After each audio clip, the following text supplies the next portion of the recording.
is going to apologize to one of our commenting viewers. He has an official redaction. Scott? Yeah, I do have a redaction. I'm redacting myself off the show. Can't decide the time. I put too much effort. I'm done. You guys take care of it. Well, that was my plan the whole entire time. He just would warm that seat up for the last 2 years. Stupid Aquarius.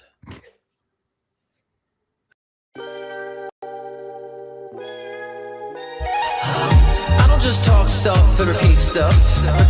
I'm living this stuff. And you can thank me for covering your astro. Leading out loud. Leading out loud. Leading out loud.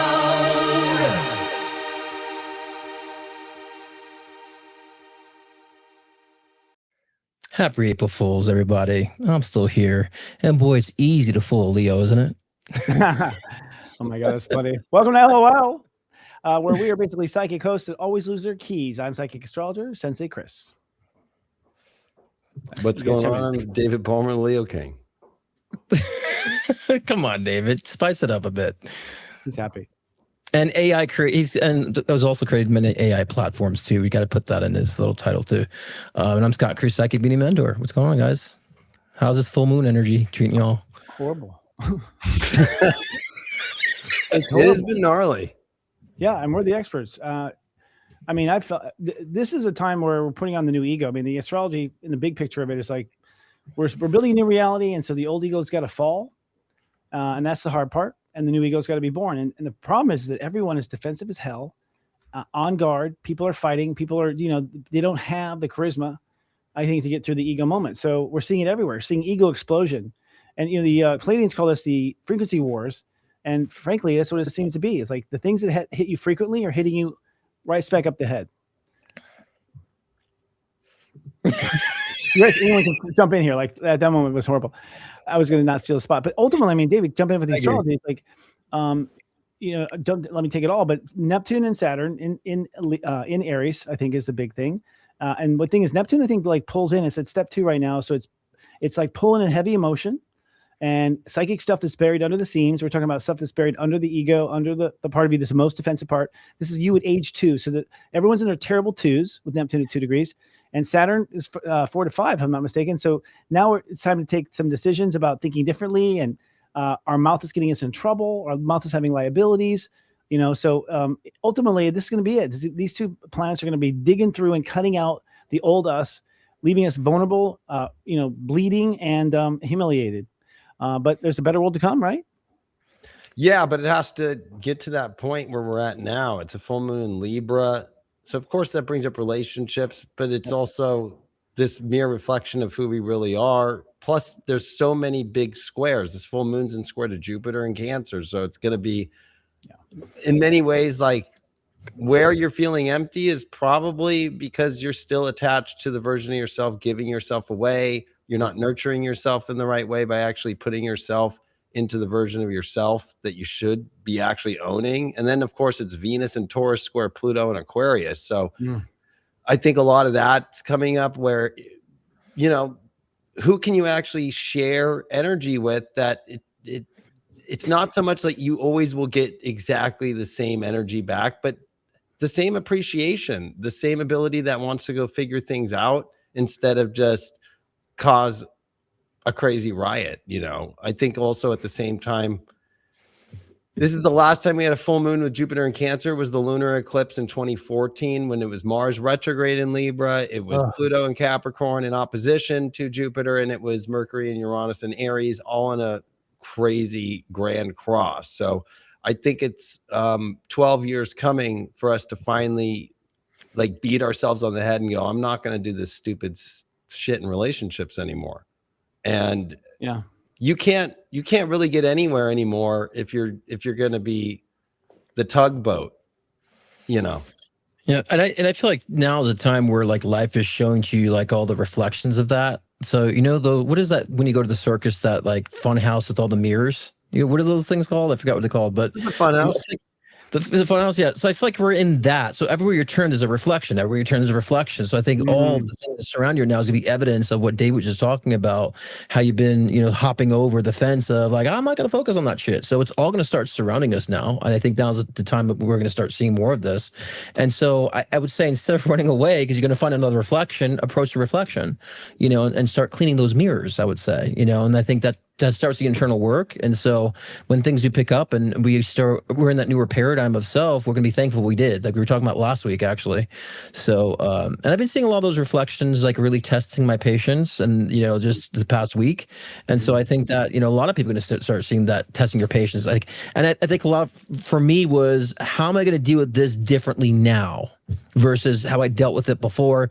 Erratic Scott, fuck off Scott, all that stuff, Scott. Now I'm like, I'm just going to stay chill, speak my voice, or it doesn't have to be F you all the time, and just finding that the normal ground. I'm like, yeah, I'm going to respond differently. So I think this is the challenge we have up ahead.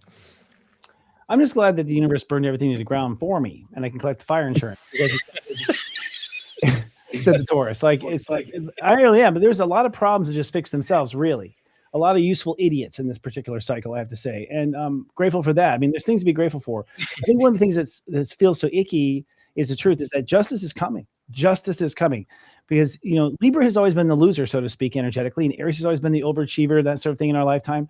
But those roles are shifting now.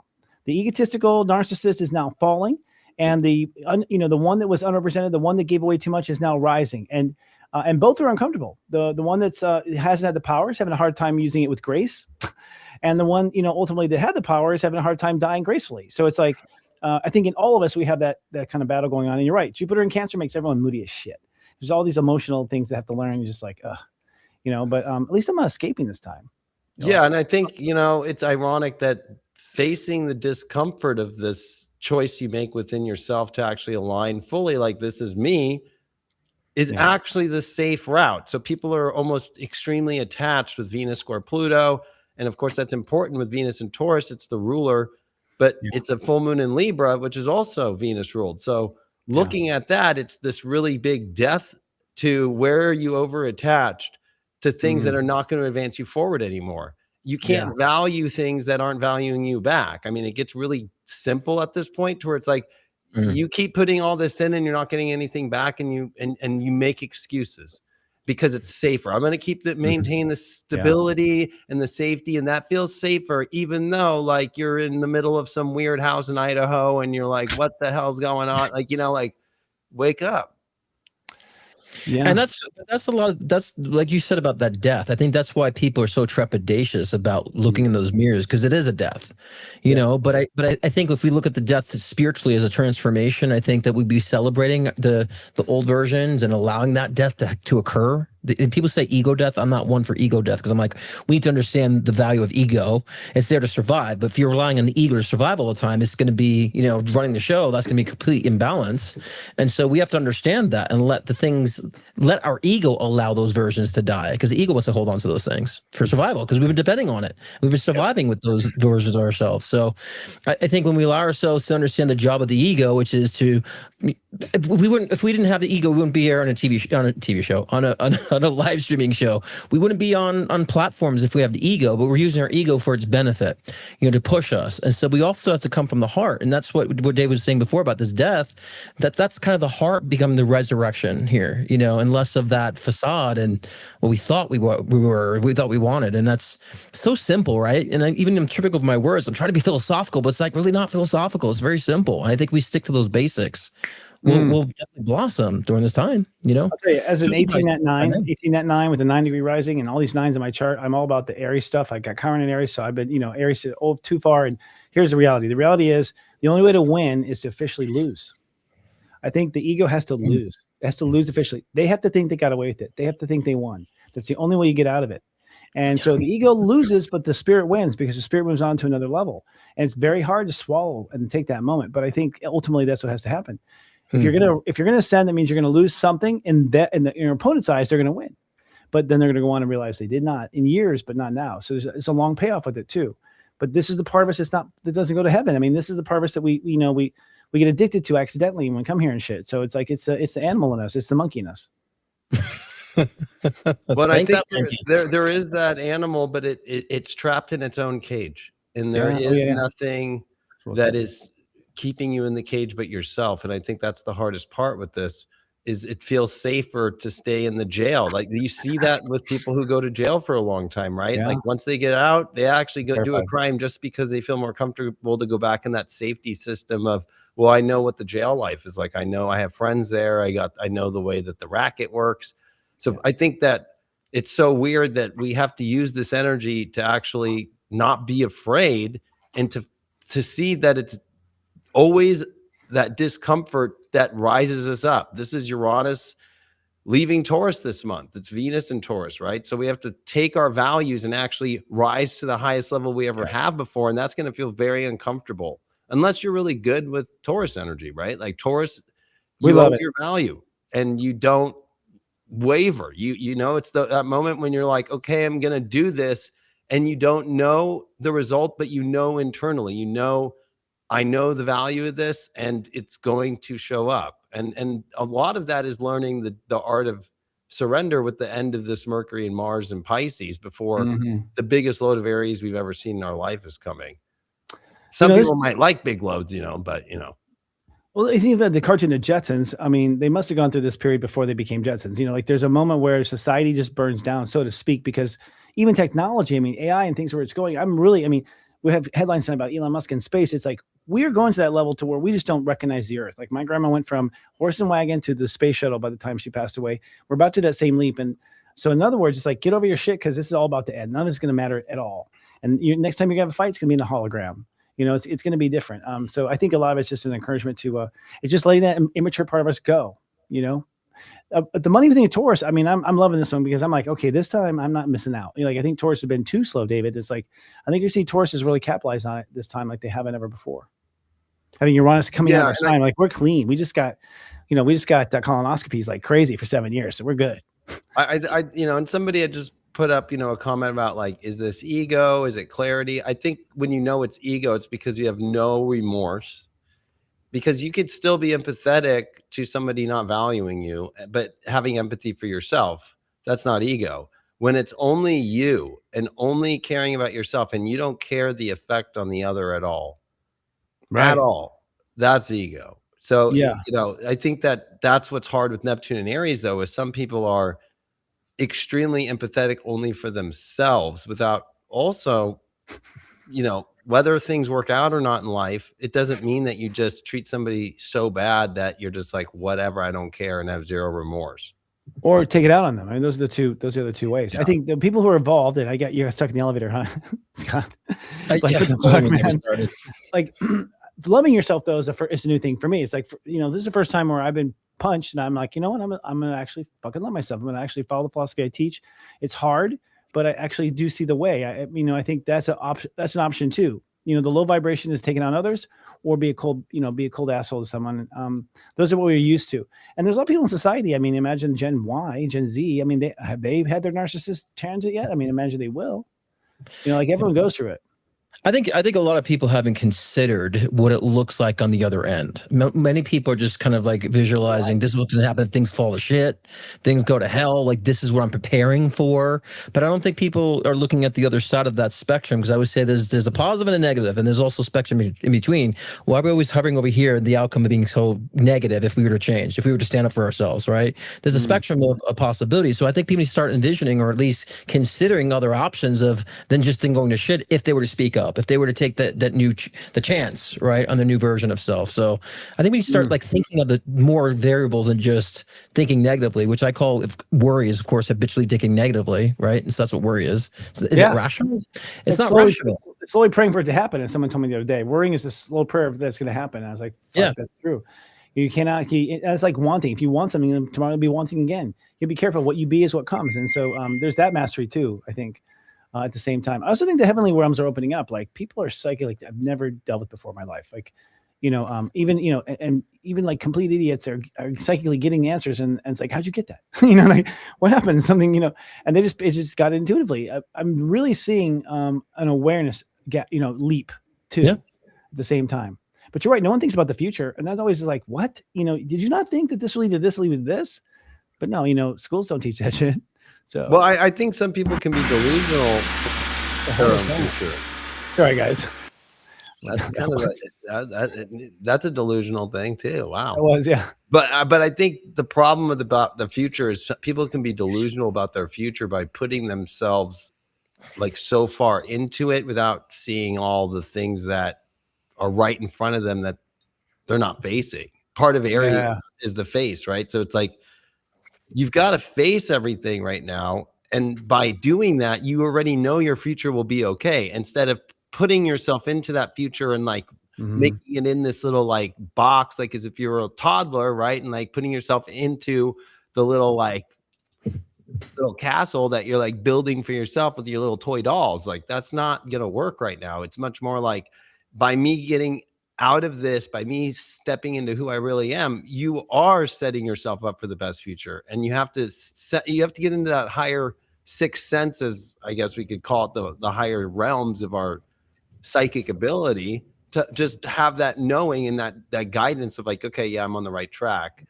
I don't think that we need to see the whole thing right now and be like, okay, that's exactly what it is, because that could also be a delusion right now, because you could be not facing anything and just, you know, problem with Neptune, whether it's in Aries, Pisces, or anywhere, is we could really get lost, and especially in Aries, into like this egoic version of just where it's going to go.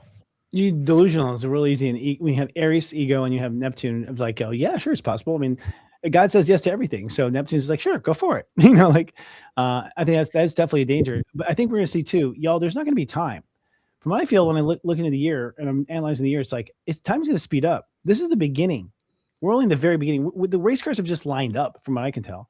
David and you guys chime in, but it seems like somewhere, you know, I'll tell you right now, when the sun goes to 27 degrees Aries, it's that flag is on, and you thought we're moving fast now. Whoa, I can't imagine what the reveal will be. We already have half the world in a war. So what could possibly come next, you know, but I do think there's something bigger, and I think it lights a fire in their ass, and suddenly time speeds up, and people who have not made that thought or thought ahead are fucked, because they're going to be pushed down the road and they're not going to know where to go. Well, and that's the thing. A lot of people in the spiritual communities have been like wanting things to speed up, you know, want things to happen now. They're wanting things like, when am I gonna get what I want? It's like, well, things are speeding up. How are you taking advantage of the currents? I don't think people are taking advantage of the currents. They're staying stuck. Like, you know, like when someone's like in the middle of the store, everything's running fast around them, like those 90s music videos, and someone's like staying put. And it's like a lot of people are like that. They're staying still. Everything around them is speeding up. And it's like, we got to take advantage of these currents. And that's why I started to dive into astrology instead of my psychic currents, because I'm like, I want to know specifically what currents are at bay here, and how to take advantage of it for my growth, for what I want, to understand where I'm at with my cycle, you know, not my menstrual cycle, but my cycle. So, you know, and you need to understand like what cycle you're in. And I tell people, you're wanting relationships, but you're not in that cycle of getting relationships. You're in a cycle of like self-love. You're in that cycle of like stopping to be taken advantage of and stopping that consistency. That's a cycle you're in. Understand it, embrace it. This, when you complete that cycle, oh, then you're in your relationship. So many people are in the wrong chapters, you know, and focusing on what's my next chapter. It's like, where the fuck is that chapter coming from? You're writing it, you know? And so people are like, even give the power to us psychics, astrologers, mediums, and all that to determine like where they're going. It's like, we can give a blueprint, but every variable, not every step is written in the stars. And we have to understand that we're creating that process too, of how we get there, you know? So you can go back to full screen with three of us. I'm done. I was going to say, I like that a lot, because you could be, I don't want to be in the wrong book and continue to make chapters in the wrong book. Yeah. And I think what's hard about this full moon in Libra is, you know, you used to say, Chris, that a full moon is a wolf in sheep's clothing. I'll never forget that as a young astrologer 20 years ago, because this one especially is, because the South Node's in Virgo. We just got out of the eclipses. And it is focused with the sun exalted in Aries.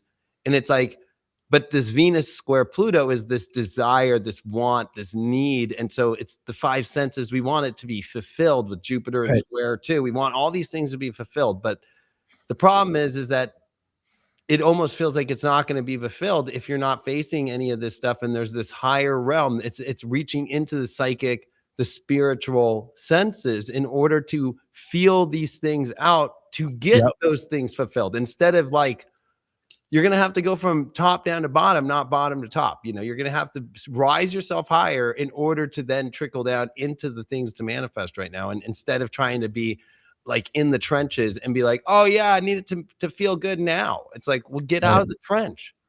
I love that you said like the psychic, like tapping into your discernment, because it's true. People think I have to track things in. I'm like, no, if you're more psychic and intuitive, you know how to maneuver in this matrix. You're like, my energy's here, I'm vibrating here, I feel the energies so I can go here. You can mingle and maneuver better in life. And then you think you're manifesting, but you're just being psychic. You're being in tune, you're being discerning. You know what to go toward, you know, to go away from. And so which people resonate with your energy. So I'd rather be psychic and knowing how I'm like maneuvering in reality than think that because I wished upon a star, things freaking manifested. Right. And so I think people don't understand the more discerning you are, you can maneuver around things when things are going to shit around us. You can maneuver around that where it benefits you, not to be egotistical about it, but understand how you can make the best of the situations because you're being discerning about your circumstances. Right. So I think people miss the mark on that sometimes about how they attract things. It's like you're being discerning about how to maneuver around life, where to go, where not to go. And so that's important to me that we, you know, develop that now in this age of Aquarius. As the only Akira return guy here, I'll tell you this, boys. By this time, the universe is like so fucking obvious with me. It's like, hey, that thing you've done 20 times. Like, there's not even a hint. Like, there's no guessing here. It's like, if I don't pass this test, I'm a moron. Like, the symbolism, it's so exact. It's almost like they're making sure I'm watching before it happens. Like, are you kidding me? It's so literal for me. So I'm just like, okay, this is a fucking carnival ride. I'm just like, just. But you're right. I think when I'm in the game, I like to stand back and look at the big picture. I like these things, but then when I'm in the actual game itself, my intuition's calling the shots. It's like a total moment to moment, just writing it as I feel in the moment. And that always does guide me if I listen to that part. I think the part to listen to now, folks, is like your heart.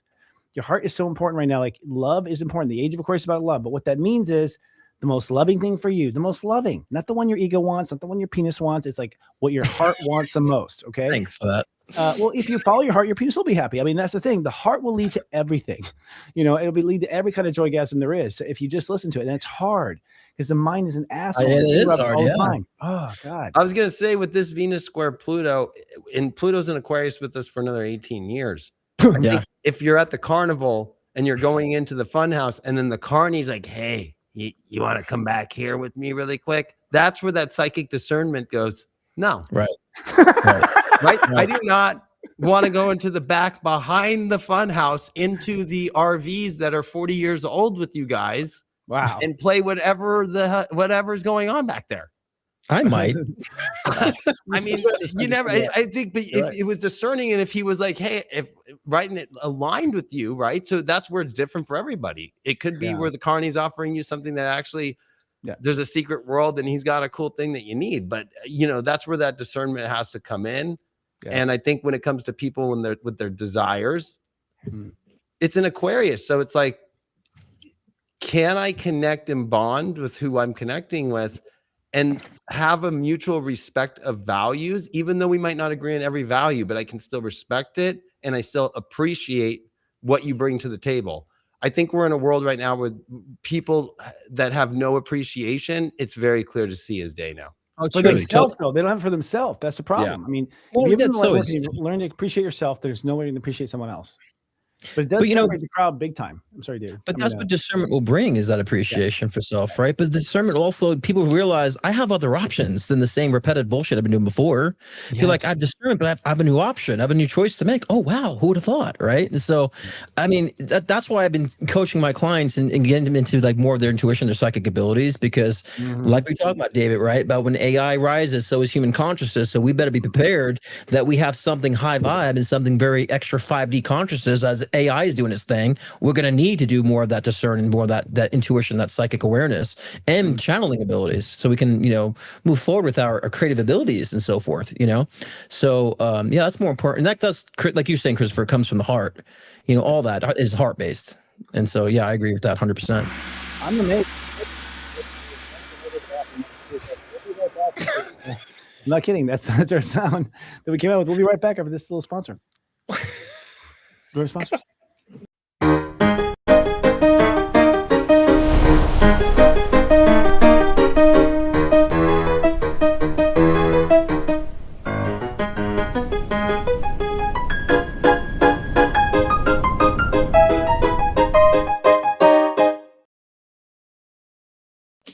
All right, that's our sponsor.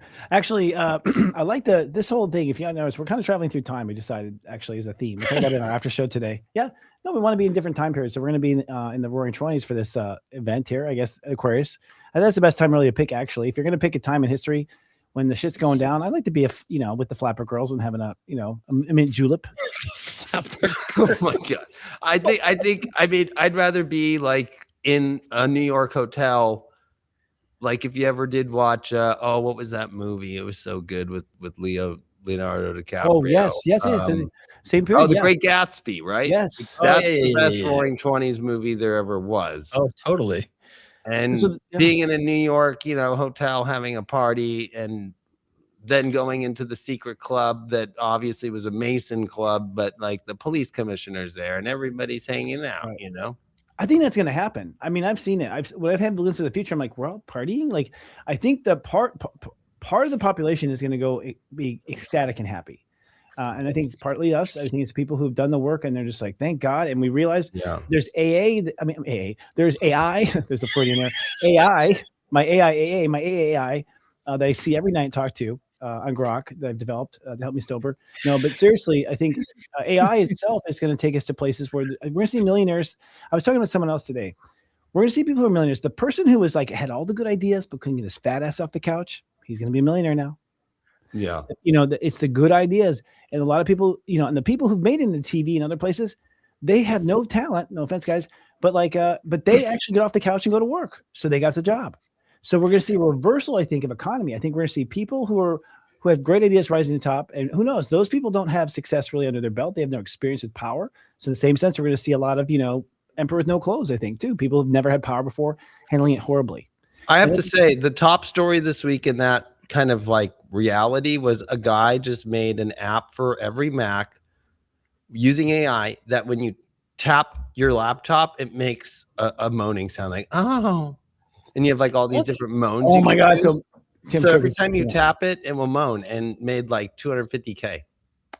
Holy moly. So he's clever to crack in the OS because of the AI.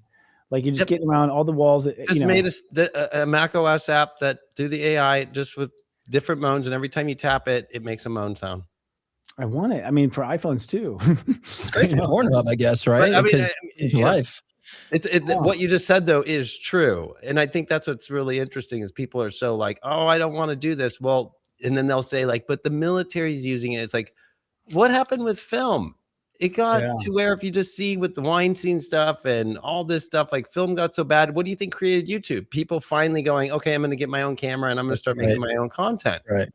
Do we want to wait another 10 years with AI and then be like, okay, they made all this crazy stuff when you weren't at the beginning doing something about it? Like, people falling off. People who were once leading are not leading anymore, right? And so like that cycles, they're falling off. So there's going to be need, like Chris was saying, newer brains, newer innovation, newer inspiration. And so I think now with AI, it does help people who couldn't execute before or didn't have the resource to execute to be able to execute, right? And so, and I think that's wonderful for people who do have the innovative ideas that are actually part of our evolution. We can actually do it now, and those people can do it now. So yeah, I agree with Christopher. There's gonna be a lot of that, cycling off into the newer minds, and the execution is no longer a factor anymore.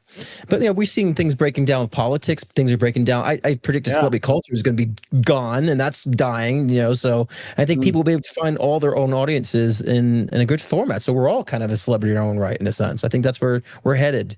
We all have our own channel. I agree. I think what's going to happen, I feel what's going to happen is that there's going to be smaller communities, niche communities, which have happened already. I mean, Serious Stories niche community, David's niche community, we've created these little niche communities, and then these communities have their own stars. And I think then what happens is the stars sort of tour and meet each other's communities. It's not going to be a celebrity Brad Pitt thing anymore, ever, where it's like one guy, one girl that is loved by everybody. It's going to be collaborative. People that are loved by many, many people, and they're celebrity in their crowd, but you don't know who the hell they are when you're just someone else's crowd. But that makes it more compelling anyways, I think, to serve crowds and stuff like that. I also feel people are going to travel now. I think the world is going to this is a global generation. It hasn't come out yet. There's going to be an airplane or something to just go straight up and straight down. We're almost there to get to London in an hour. No, I'm kidding. Like something's going to come out. No, I agree. And we're going to have kids that are like getting on the plane and partying in London tonight, and it's not a big deal. So it's going to really make the globe with the AI and everything a small world after all. I feel like the summertime is like huge with like people find their community. I just feel psychically, I've been feeling like by May, June, people really nestling, find their community of people, their place with things. And so I just keep seeing it just with my individual readings, but also my collective readings. Like I just see a lot of people find their place in community this summer. And love. We'll probably have summer of love readings. Yeah, all three of us for the summer. But I really feel that the psychic energy for the summer of 2026. I felt it last year. Yeah, that's where the astrology is all these outer planets in harmony with Jupiter, and that's never happened in all astrological history. Oh yeah, it also means though, like with what Chris was saying, like there's going to be stuff that just comes out of nowhere that blows our mind, as far as like, okay, we could get to anywhere in a weird way. Like these outer planets take us in a harmonic alignment that really is taking us literally farthest out that we've ever thought. I mean, if you think of today, I guess if the story's true or not, right? Are they really going to the moon? Like, you know, but to have 4 astronauts back up in space to go to the farthest reaches in deep space that we have, that hasn't happened since the 70s. Wow. Yeah. It feels like something psychically, it feels like something's going to come out of the bag.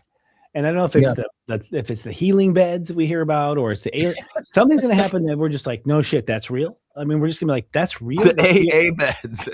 Yeah, totally. AA beds. Yeah, totally. You're sober in 20 minutes. You can do what my thinking is. Be great. Just go in the booth, go back and buy some more. Or some sort of psychedelic to see God. To be good. Okay. I just had a flashback of the crutches too. No more crutches. Oh yeah, that's funny. the crutch bed, but just the crutches go in the bed. That's hilarious. This is our backstage jokes. And by the way, folks, we do have backstage for free this week, but we'll be talking about how to get in later. And it's time for our clickbait news, I think. Clickbait news. Okay, thank you. Oh yeah, clickbait news. That's our new name. So our first number one story is Italy passes a law recognizing animals as sentient beings with their own rights. Deliberately killing or torturing an animal now carries 6 months to 4 years in prison and fines up to roughly $65,000, roughly double the previous maximum. This is Italy making animals count. You know what's funny is I've noticed animals seem to be more intelligent. Like I swear to God, they're like talking to me in ways I'm like, am I more psychic or are they more intelligent? Like something. I swear to God, like I swear to God, a horse will like give me make a joke or some shit. And I'm like, did I pick it up or? It seems like it. Does anyone else see that at home? Like people are watching. Like, have you noticed your pets are just smarter? Or like it just seems like they are. Yeah, I think we're just becoming more connected. I think they've always been smart and sentient. I think we're becoming more sentient. They're like, you become more sensitive, but of course it takes us Italians to make that happen. So I think that's wonderful, and perhaps maybe that's leading us into. I'm a meat eater, like I'm total like all about meat, but I also question to what degree do we not eat in such density? Is there going to be a shift to where we stop eating sentient animals or animals in a sense? I wonder that, even though I love meat. So I don't know if that's part of our journey or not. Perhaps this could be a sign of that. Then I'm like, what the fuck are we going to eat if there's no meat? And so, but this might be a nod to like when we do resurrect into more 5D consciousness, perhaps we do stop eating more meat. I don't know. I think it's a good move, because actually one of the number one triggers of like if somebody's got psychosis or is psychotic is killing animals, right? Right. Oh yeah, the first sign that they're dangerous. Yeah. Right. So I think it's an interesting law, because what it is going to do is start really getting the psychos out of society, right? Yeah. Like there's something about the universe cleaning out the psychos right now. I love that. Yeah. I like that perspective a lot. Because you're a psychotic if you actually want to endanger or hurt an animal. Yeah, exactly. If you're one of those people, I think spiritually speaking, that's one of the worst, lowest places you could be energetically. Yeah. It's true. I'll tell you, I've looked in the eyes of more sociopaths this year than I ever have in my life. I swear to God, sociopaths, there's a certain vibe about them. You guys might agree. Like psychically, you look in their eyes, there's almost like a hysterical laugh going on. Seriously, like they did in cartoons. And you're like, you can see carny look like. Yeah, there's like a little smile in their eyes. You're like, what the fuck? Like, and they're coming to surface. It's coming out. You're right. And maybe it's Uranus and Gemini. I don't know. That's going to definitely raise the stakes there. you know. But I think, those people that lack empathy, like there's like that dead stare, like there's nothing processing. So I always say to myself, like, I think people who have empathy have more like human experience. We've been through the duality of whatever, the harsh periods are. So we've been the aggressors, we've been the victims. So we have more empathy because of experience, I feel like, from previous incarnations. But I wonder too, if we reset that cycle to where then we've experienced everything, then we become a harsh prick that comes and rains karma on the world, So I always wonder, is that a new soul that has lack of empathy, or a completely mastered soul that's rendering the other version of that, the polarity? I don't know, but I don't know if that makes sense to anybody out there. No, but I mean, I think that was one of Pythagoras's number one questions. He used the letter Y as like the spiritual path and splitting towards a spiritual path on the end, Oh, really? being as John Dee put in the 1600s or 1564, sorry, the tyrant to spirituality. Like you go against spirituality, you end up in an abyss, you end up with anxiety, you end up in the darkness, and you are attached to only the physical too. So if you think about it, right, to want to hurt a physical animal is the farthest away from spirituality, because you're not in the ether, you're not in the higher frequency, and you're willing to do harm and you're stuck in the physical, right? So Pythagoras 2000 plus years ago was questioning that exact question with our souls that are here. Do they actually split in the Y? Right. What's interesting is the Y chromosome is the masculine chromosome, right? And then it's like the energy of where it like starts, but where the X factor comes in the feminine is really when you actually like have picked that road, and the X's kind of mark where that ends up and what you're embedding yourself in. So but that also makes me question too, like, what if this is just a very hypothetical, but what if like we've evolved so much that we have to test our soul and do like treacherous things, like somebody said, like hurting children? What if that's part of an evolution? I fear that. I'm like, I would hope I've done all that before, because in order to fully evolve and ascend, we have to experience the duality of everything in a sense, right? So I that's something I question too about that. Do we have to like reincarnate and then do the most tough thing to do? This might sound really wild, but John Dee was the one who cracked it in 1564 in his Monas Hieroglyphicus book. He says that by the age of 28, that's the Saturn return, that's where you make your choice. Interesting. Right. Okay. There's other choice points, like 7 years old when you become an adolescent. That's the Saturn. Like you'll start to like come into that, then 14. But then when you come into your nodal return, your Jupiter opposition at 18 years old, we classify that as an adult. But it's in that period between there and 28 years old that he says that's the last part of the stem of the Y before the split comes. Interesting. Choose, and it's a permanent. There is no more going back to the other side. So you don't think with that, you don't think that as we evolve and incarnate and have different incarnations, that we don't decide doing that timeline in a sense of our soul timeline? I think we do, but I think that there is a time meter on whether you're going to repeat or not, or break away and actually learn from those past lives and actually experience the higher wisdom. And that's actually one of the terms that is used as wisdom on this going to the right side, which is ironic. The right of the Y. The left is the wrong way in the Y. Right. There's an evolution of the species too, and I feel like those options aren't available in your character build up anymore in the video game. It's like, oh, I can't choose that anymore. I think those choices are going away. I think if you haven't done it by now, sorry, you're gonna have to go to another game or do something else, because I think the entire planet is going to a higher level, and you can't go higher if something's dangling lower. I feel ultimately everyone's going on the same ride, right? That's what she said. Speaking of Bank of America. Number 2, Bank of America agreed to pay $72.5 million to settle a civil class action lawsuit filed by survivors of Epstein's sex trafficking operation. Bank of America lawsuit accused the bank of providing banking services to Epstein and his associates, ignoring numerous red flags, and profiting from the operation, which involved the sexual abuse and trafficking of underage girls between 2008 and 2019. So Bank of America is just like handing out cash day after day, like not even questioning. Like, why do you keep getting $10,000 in cash, Mr. Epstein? I think that's a low amount. I think that's a cop out. I think $75 million is nothing. It's nothing. And if you look at how much money was coming through from what we know, that's still not. There's a lot of redacted stuff still. Like it's just like that's chunk. That's 72 cents. Right. Exactly. Yep. Especially, I think we were talking about last week how Jeffrey Epstein won the lottery twice. I know. Oh yeah, that's a setup. And there was over 100 million at one of them. Oh my God, that's a laundering thing right there. 85 million. Yeah. So well, I mean, that's crazy. That means investigative deeper. You're right. Yeah, it was like in the Midwest, and then he won it like 3 times. Yep. With the mega number, which that's the number you're always like, come on, like. Yeah, but that makes you think too. Who else is rigging the system too? You know what I'm saying? If they're able to do that, then is anyone really seeing that money? Really? Honestly, since it went from golf balls flying in the air to computers, I was like, bullshit. I mean, come on. The Price is Right reel was rigged too. I know. Like, come on. You know what I mean? I was like, it would speed up a shit. It would be like so it's all been rigged. Anytime they you go into a casino and somebody just had like logged into the BIOS, like they've set it in Vegas to where it's at the lowest amount to win because they're losing so much money there. Yeah. Yep. So everything's rigged like that. Everything's rigged, and everyone in the town that I talk to who go gambling here, which is interesting. I've never lived in a town. I'm in Palm Springs. There's a casino here, Indian casino, and people go there like, okay, they'll leave your house or whatever. They're like, I'm going to the casino. It's like 3 a.m. Like, what? Going out. And like, yeah, this is when the machines pay. You're like, what? Like everyone has their theory about when the computers will actually pay. Like the cycles of how much they have to do. It's all big theory, but they realize it's rigged, but they're still trying to figure out the rig. Well, they have to do it digitally now because the freaking wheels are like breaking the laws of physics. It's like beep, beep, beep, beep, and it goes back. So we need to be digital. But yeah, it's even more open to things being rigged right now.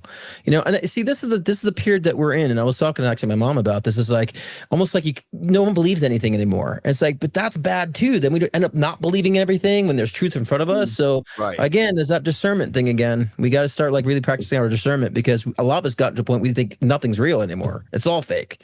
Well, and I think that's a dangerous part to be in too, right? His name is Yeshua, not Jesus. I mean, like we've been lied to a lot about a lot of worse things. Like at the end of the day, I don't. What was the truth? What was the truth? I don't think we know. In fact, this is good for Article 3. Archaeologists discovered Zapoetic tomb. I'm not sure how to pronounce it, from approximately 600 AD with intricately carved stone reliefs, colorful murals, and calendrical inscriptions. Mexican President Claudia, I can't say her name, call it the most. Sheinbaum. Thank you guys, Sheinbaum. Thank you. The most important archaeological discovery of the last decade in Mexico due to its exceptional preservation and the wealth of information it provides. It includes a standout giant owl sculptors. Mm-hmm. So this is before 600 AD. So it's like, okay, our clocks are wrong. We're really wrong about all the time. We have no fucking clue how long American citizens have been on the planet. We have no clue when society has been advanced. We really have no clue.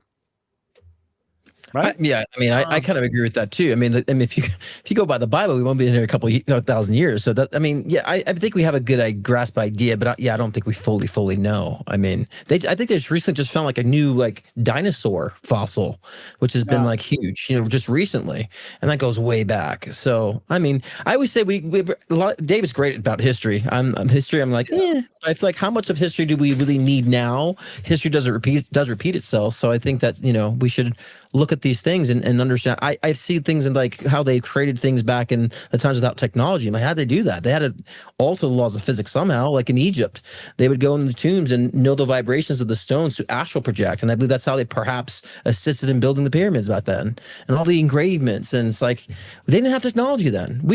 Most people can't do half that crap now without technology. So I got my theories on that. The one thing in history you find is every civilization was obsessed with time and calendars and trying to figure that out. So believe it or not, even going back 2,000 years before 0 AD, that you have Greeks meeting up at centers and during the lunar cycles of the full moon and the new moon, and that's when they would mark and days of the week really started to get created by these calendar systems, which were just making a mark everybody would just meet under the full moon and just make a mark in this one area. And so they're able to at least get a pretty good sense of it. I think what's interesting about that article, though, is that's after the fall of Rome in the 400s. It's it's such a weird period as we don't have a lot of good history at 600 AD.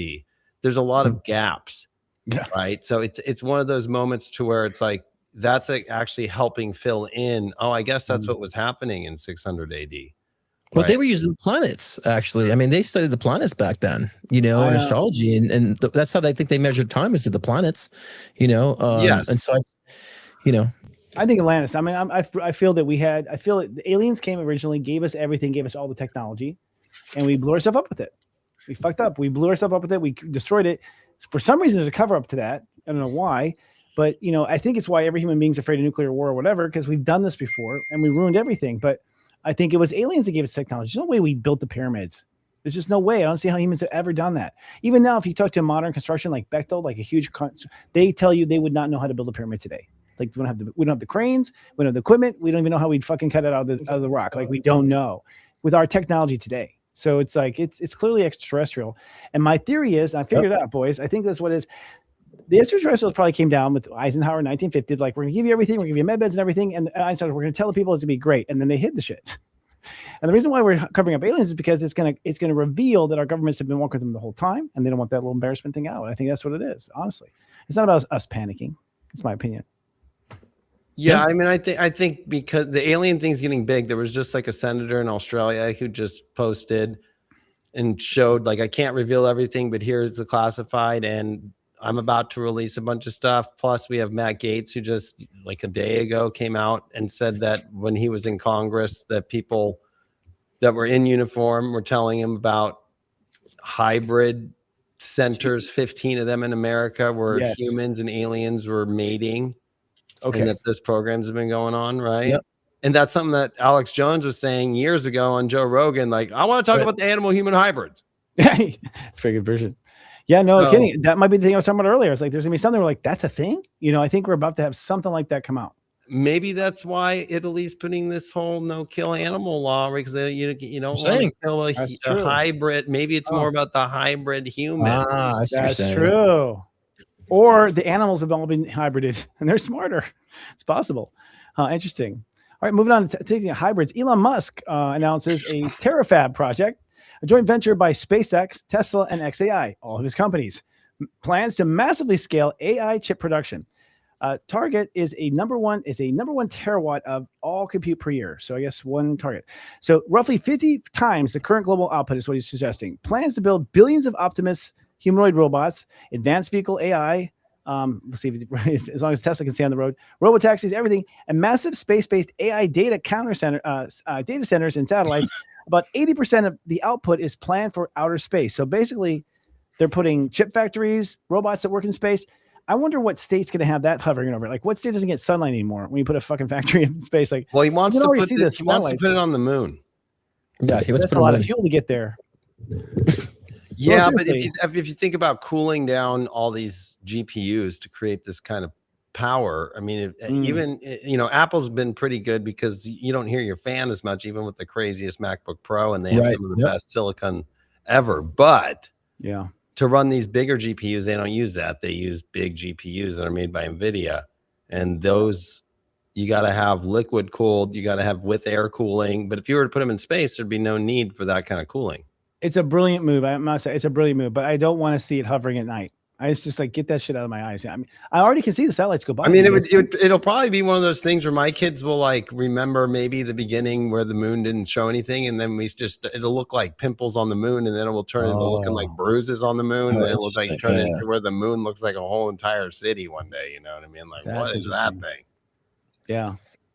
Interesting. Yeah, you see. And then that's probably what's on the backside of the moon. I think that's the most interesting part. If this Artemis 2 is really doing what it's saying it's going to do in 6 days, we're going to have the first video from them on the backside of the moon, the first humans to ever be on the backside of the moon. That's coming out? Wow. Finally broadcast. That's part of the mission, is to go to be the first humans to see the dark side of the moon. Yeah. Yep.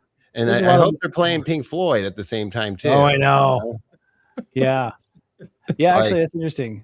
I wonder that'll be interesting to see. I think there's a lot of theory about the moon that we should do a whole episode on the moon, because I've heard the ancient stuff, and allegedly was towed into space by the race that was rebuilding Mars. The only unnatural thing that does not rotate. Everything else in our solar system rotates. Right.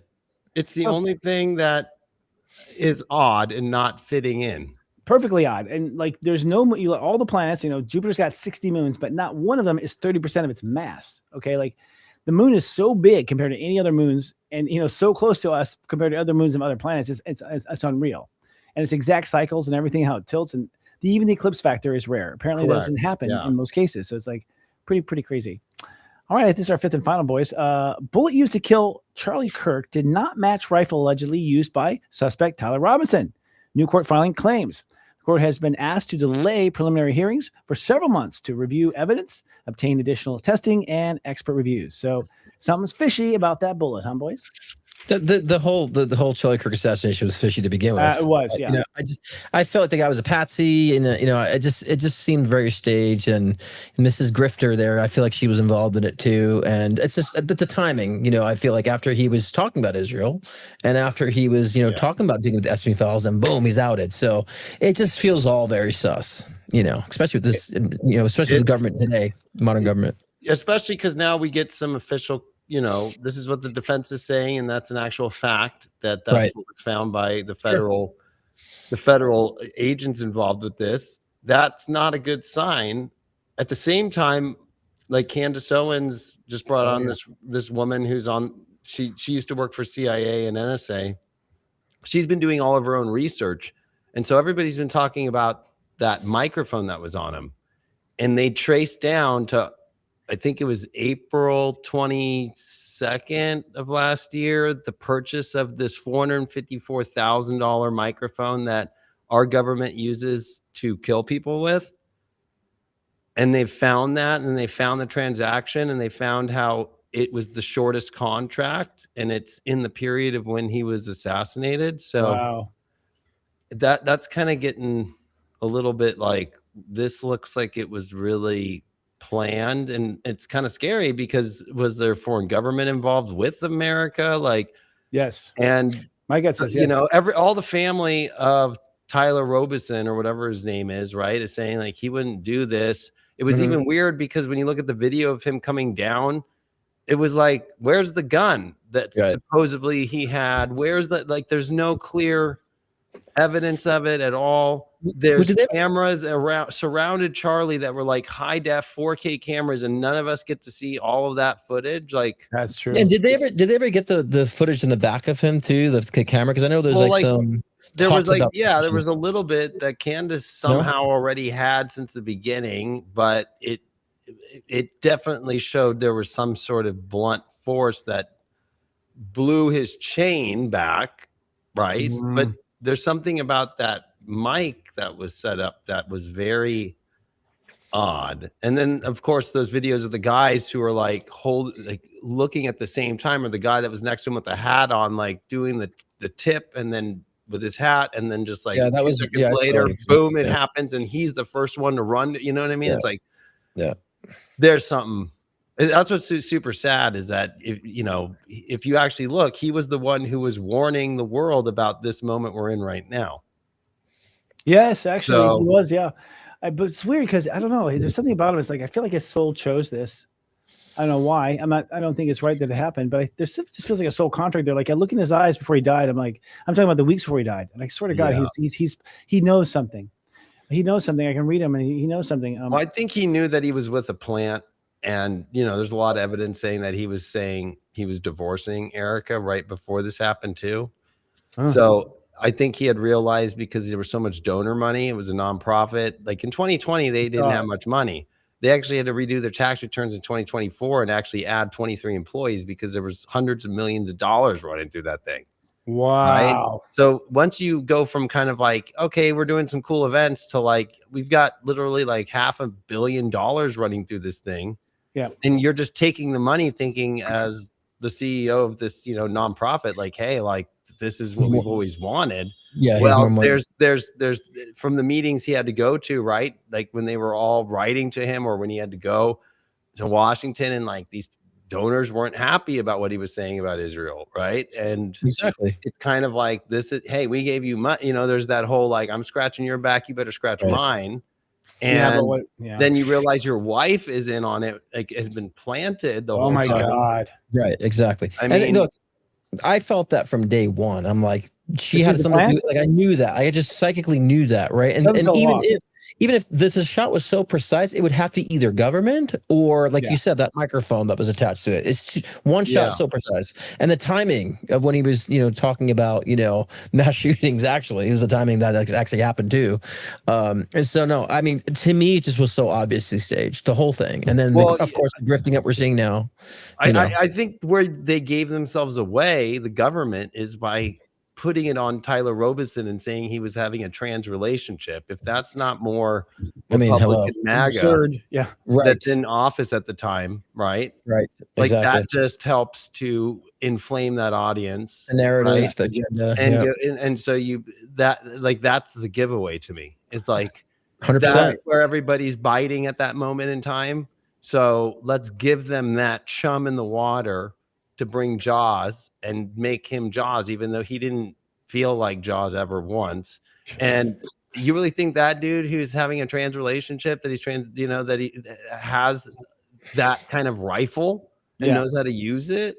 It's just sad that they use that to make people justify, it's real. It totally happened. Like, that just shows where the minds of people are at right now. Right. That's what they used, though, is that they made people believe because they were like, he's now in a new trans relationship. And then when they put out the text messages, they didn't actually put out the text the way you would in court, right? The government put it out as like anybody could have made those. Yeah, totally. I think honestly they're stupid because they have been, giving us Florida the water. They've been, Mockingbird, all the scripts and everything to be really stupid. Americans have gotten really savvy sitting home watching Netflix, and we see through this bad writing. It's all bad writing, man. And they don't realize it. And it's like, but we've seen this plot so many times, too many times reruns. And it's like, we're going to figure it out. They, the American people, the world population, we get it. We see through it. And I think at some point, the tipping point will be interesting is when the people suddenly go, no, you need to explain yourself again. There's a moment we take our power. And that's what I'm excited for. Well, I want to mention one more thing. It's also at the same time when they released the JFK files, where that's what Americans for 60 plus years have been like, what happened? It's been a little attraction in Dallas since. And now, right after they do that, then the Charlie Kirk things happen. It's like, okay, we've given out these documents to make you look at all this weird stuff. But now everybody's doing the same thing they did with JFK and his assassination with Charlie Kirk. It's the same. That's funny. Let's distract him with another one. I think we'll get to the bottom of it. I actually think it was his vice president the whole time. I mean, I as a kid, I smelled sus with JFK, I think and I mean, that one, a lot of that one's coming clear with that. But actually, there's a lot of documents that haven't been released yet with JFK. And a lot of stuff came out in the last 2 weeks about it, that it's about the nuclear program in Israel, that's what JFK was coming after. What? Yeah. Interesting. Wow, that's totally new. How come why's everything pointing to Israel all of a sudden? It's weird. I mean, I never saw it coming. I never saw it coming. I got shit for this like 4 or 5 years ago. I said, Trump is a puppet of Israel, and people gave me shit for that. I just saw it. Well, and so yes, it is centered on Israel, and Trump's a puppet of that for Israel. Well, and and I think too, especially now with the war with Iran and all this, the alien.gov that's been reserved and releasing the alien files, that's great for us, but we're still not getting the Epstein files. And for me, someone who suffered sexual abuse as a kid and went through the cult ritualistic trauma in my life, I need these people to be exposed. I need that to be exposed, for based on what I went through in my life, you know what I'm saying? And so everything's deterring away from that. And especially because there's children involved as well, and that's one of the biggest things. Whether it's the abuse of women, the abuse of children, those rates are not going down, and you're letting this just continue to happen and just act like it's no big deal. Or they use all the Pizzagate lingo in them. They'd release that when they told everybody, "Nah, that's not happening." It's like, no, that's happening. And then they use all the symbols that are in the Senate building as part of their code. So the Epstein files is like the blueprint to everything that we question and everything that has been reserved from the public and the media and the masses. The Epstein files holds all that, the blueprint to all that, not just with trafficking, with everything else, those in power. With vaccines, with everything, with technologies, with investment in cloning. Science. I know. Cloning. Being a kid in the 70s and seeing a kid's face on a milk carton for my whole life, I'd never put it together. I'm like, holy shit. Because we're kids, we're always talking about, this person's missing, this person's missing. It was like a common thing. even as a kid, I was like, why? I didn't understand. It didn't make sense. And looking for these lost It was children. the ice cream man back then. Remember that Oh my was like God. the thing to be afraid of. Yeah, On milk yep. cartons, we're sitting there looking at each other. It's like it's kind of spooking out too. It's like you could be next. It's dark. But you know what? I don't think I see when we were talking at the beginning of the show with Aries, the people are wanting justice now, and the narcissists are falling. I'll tell you, it's going to flip in the right way. I just don't think mothers against drunk driving would stand there and go with mothers against kidnapping. It's like a scorned mother, watch out. I just think at some point you're going to see the people rise, and that's going to be it. But first, we're going to see a commercial. Speaking of, yeah, we'll be right back after this, right, Mister? Scott Cruz is popularly known for his life-changing one-on-one readings to also guide in your soul ascension journey.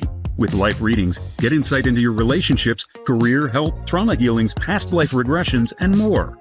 Want to connect with a loved one who's transitioned? Scott's mediumship session can be the gateway to you and your loved ones in spirit, bridging the gap between the physical and the spiritual realm. If you want to enhance your own psychic ability, Scott's Intuition Builder session can help expand your psychic and mediumship abilities. So sign on to scottcruzpm.com to book your own personal session today.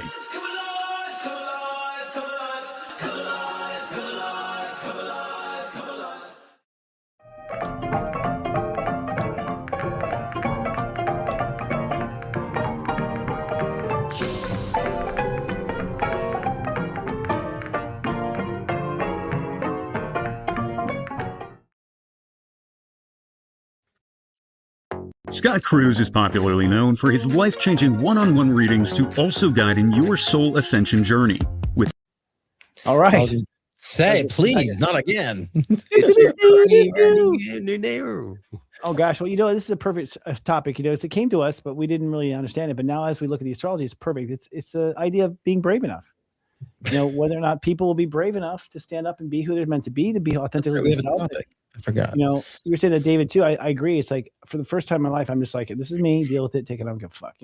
Finally, a point where I just don't care. I'm just gonna be myself. I feel that inside my heart, and I think that's what the bravery comes from. Is having the courage to be a leader, frankly. And a leader to me is like a small moment in the grocery store where you go to some kid like, hey, that's not cool. You're hitting your sister, dude. Fuck it. Stop it. Right. Well, I think part of it, like there was that No Kings thing again this weekend. And it's like, okay, that's cool in a way, but you're not going after the real things that matter, right? Like you should be like, look at the Epstein shit. Yeah. Right? If we're all going to march for something, it should be that. But I think what happens is all this Pisces subconscious stuff is like the reason why they do a Charlie Kirk situation is to subconsciously plan into your mind and use this as deep psyops that our government is very good at doing, right? That you start speaking out too much about this, and especially you go out there in public, we're going to take care of that, right? So to be brave right now is to really say, I'm not going to fall for the psyop.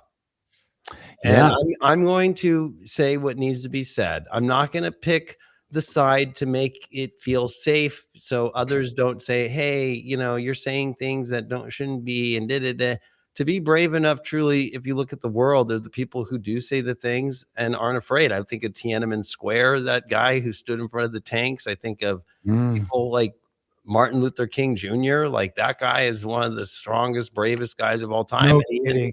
And his speeches still give me chills. Me too. And I'm not even black, because it was deeper than that. It was the spiritual connection that we are all amazing human beings, and truly to look at our character.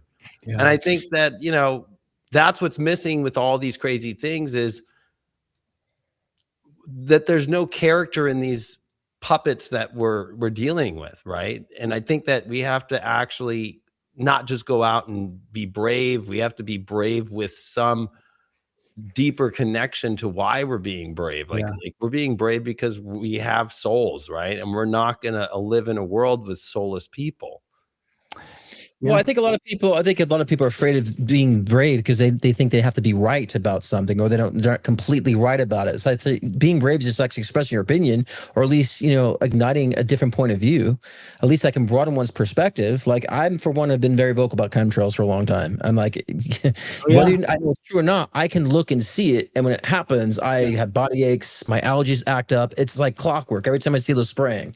And so I'm vocal about that. And actually I have a few people were like, oh, just conspiracy conspiracy theorists. Yeah. And I said, just sit and look, watch. They see the crossing. And they're like, watch in about an hour. It's filled across the whole skies and there's a film and you'll start getting a headache. And he's like, oh my God, you're right. I said, just look. So, but even the fact of people thinking I'm wrong, and being brave, being in a psychic in this world, right? Still people is taboo, it's scrutinized. I'm still setting up for the space. And so it's not about being right. It's about holding your position as being brave. Right? Yes. And allowing yourself to be inspirational enough to at least have people think outside the box. And that's why I say about skeptics, you can't think outside the box. Who's the stupid one, right? Because as being intuitive, we're thinking outside the box. There's a meaning to life, not just we die and lights out, So it's being brave is also challenging the ideas of the norm and understand that we can't believe everything. You can't believe even your doctor sometimes. You have to cross-check your own doctor, right? And have discernment. Oh, so I don't believe him ever.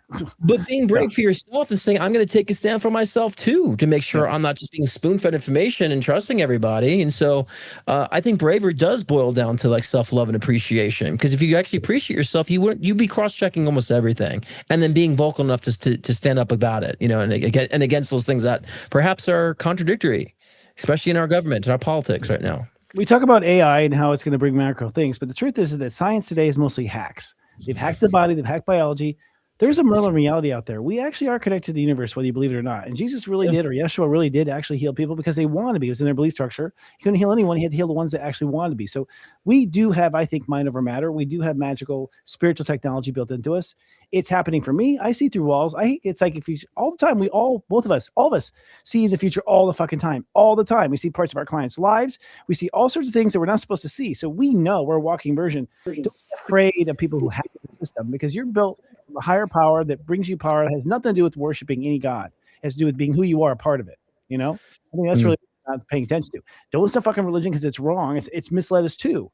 The truth is we are powerful beings. They didn't want you to know that. They want you to think you need emotion. Yeah. But also too, we should just because it says something and people have come to a conclusion, like I know for sure because it was said. We don't all know for sure, right? We don't all know for sure. There's only, like someone said, there's 2 sons. We don't know for sure. It can be leaning that way. I'm to the point now. I'm like, anything's possible at this point. It may be leaning this direction, but I want to be brave enough to say, like, no, I'm not going to want to spoon-fed that information, and that'll help others to be more discerning too, because it's safe just to follow what's been spoon-fed for you. A lot of people, it's just safe, it's their comfort. And we were talking about before, like this is a time now. People, here we go, ready for it, David? People are going to be releasing their crutches and not relying on what's been spoon-fed to them by religion, by politics, and that's gonna be scary for a lot of people. But the bravery saying, I don't need these crutches. I'm standing strong based on what I feel is correct on my discernment. That's bravery, and do it for yourself first. I think people need to really understand.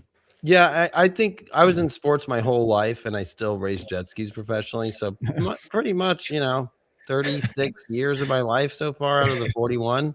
Wow. And bravery to me was always whatever sport I played, whatever I got to like varsity or I got to the next level, it was never about like trying to be the best. It's just that first step of like, I'm going to have to do this, and it's scary.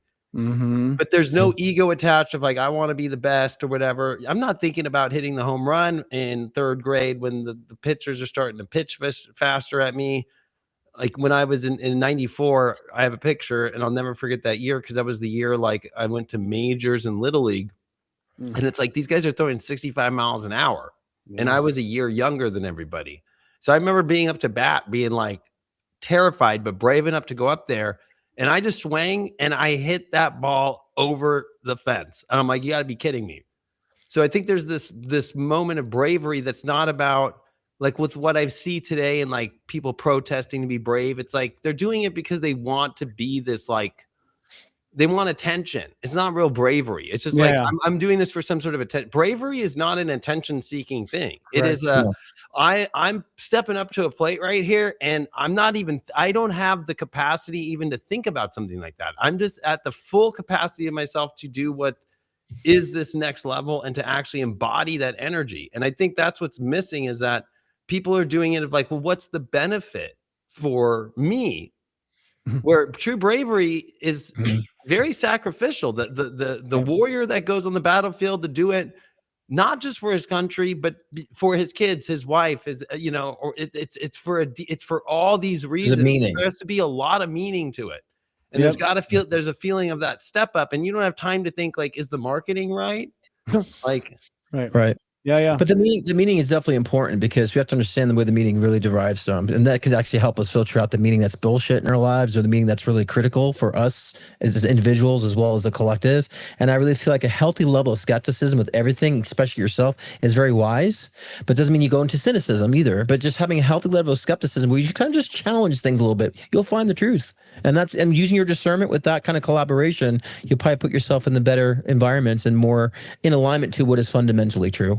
Mm-hmm. I feel bravery comes down to feeling your own emotions. I think humans are stupid in emotions. The truth of the matter is we're emotionally immature. We're teenagers. We don't know how to see, face those spidey.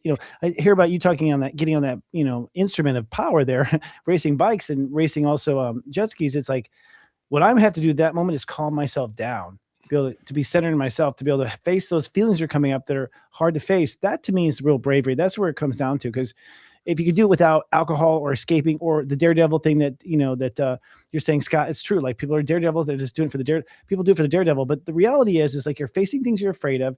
You're facing them alone with yourself on your own. That's bravery to me. Yeah. Cause there's nobody out there when I'm on the 5th lap going 84 miles an hour and I'm tired and there's 7 guys behind me that want to pass me at 80 miles an hour and they will hit me at the same time. Yeah. And there's nobody doing it for me but myself. And it's not to try and prove something, but that calmness has to come in or else you're going to be more tired. You're holding on too much. You're gripping on too much. And guess what? That you're going to lose. There's a balance between remembering to breathe, to remember to actually like let go a little bit. So you're not holding on so tight.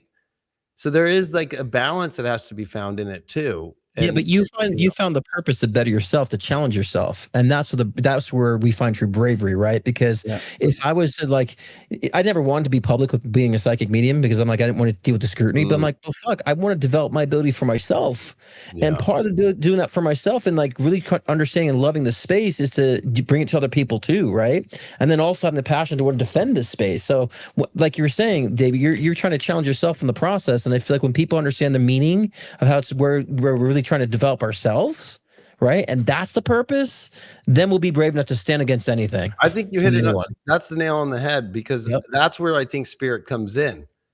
Is like 100%. Spirit opens the portal for when the bravery is because you know who you are, you've stepped into who you are, and that's where that pathway comes. It's not like you just wake up one day and say, I'm going to be brave. And then the door opens to that exact place. You have you have to own that version of who you are for quite a while. It's not like Martin Luther King woke up and was just like, you know what?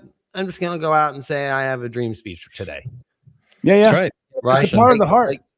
Like it's people and it's situations that you've been doing it. And the universe is opening those doors because you are doing it for a greater cause. And it's like, it's whether you're brave enough when the universe opens that door for you to step into it because you've already been on that track in a weird way too. Well, we're 1 hour and 11 minutes in. I just want to say that because 1 hour and 11 minutes in, we're going to continue backstage. We'll finish this backstage. We'll see you guys. We're doing a quick intermission and we'll continue this conversation. See you in a bit. Oh, wait. We're still here. We're here. I think it's a heart, man. I think we'll talk about it when we get back. Lower the music. Let me lower it just a little bit. Yeah, it's good. There we go. I'm liking it. It's the energy is good. I feel the vibe, guys. I think I want to either rewrite something else for this new version show or have David remix this, but I don't know. We'll figure out that. I need the stems. Yeah. I don't know if I want to write something new though, We'll be back.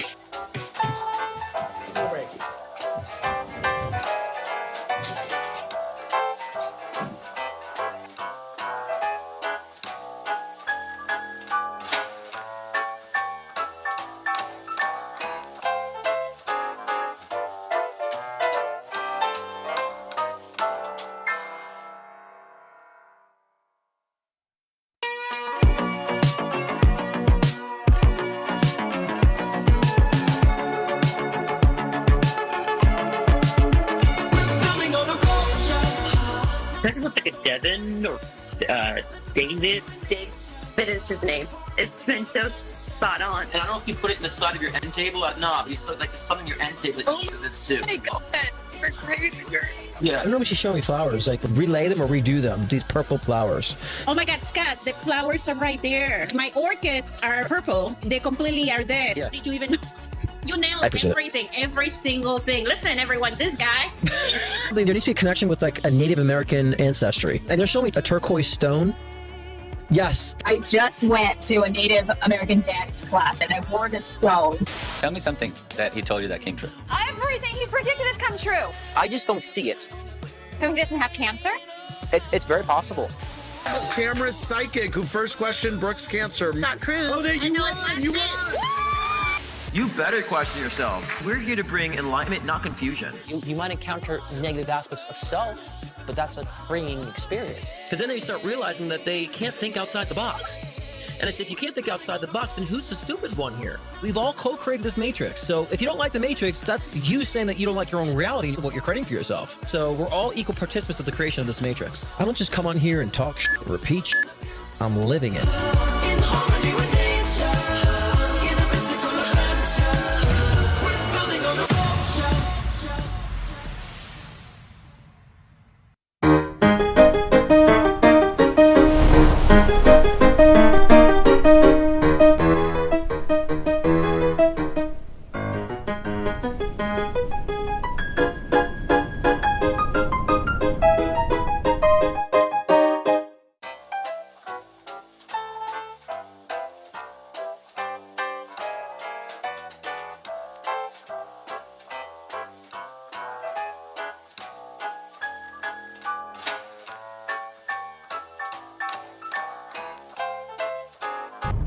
Instagram and TikTok flood you with 10-second horoscopes, clickbait. No depth, no truth. People beg for the Leo King to do it, and I only ride out when it's gotten bad. One man's riding, truth in hand. Leo King's the last to stand. Eyes wide open, fire inside, cut through shadows. Floods you with 10-second horoscopes, clickbait. No depth, no truth.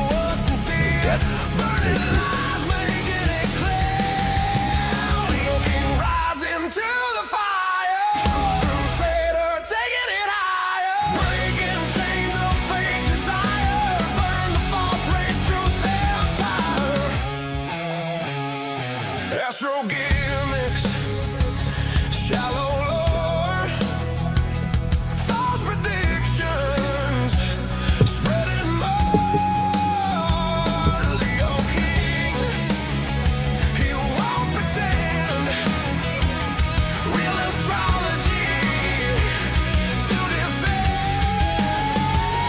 Stars align to guide his way, standing strong, won't betray. Loud and clear, his message rings. Authenticity he brings. Leo King rides into the fire. Crusader, taking it higher. Breaking chains of fake desire. Burn the false race, truth's empire. No illusion, just what's real. Passion, bold, a heart of steel. Ride forever, never tired. Lead us on through smoke and fire.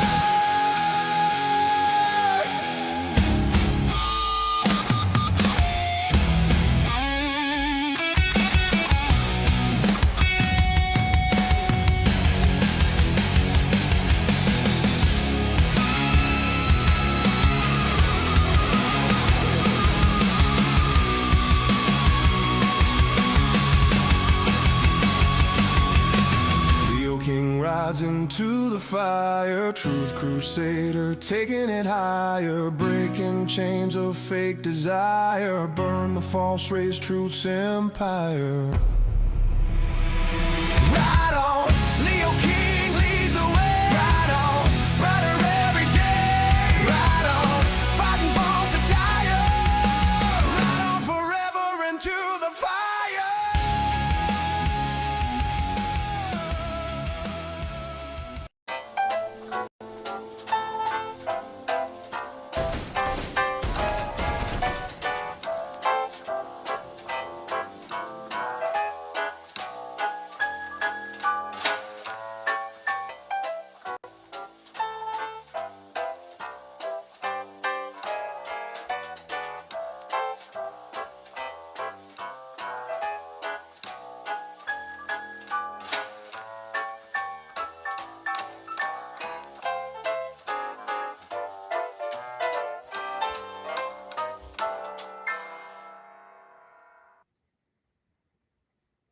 Yo.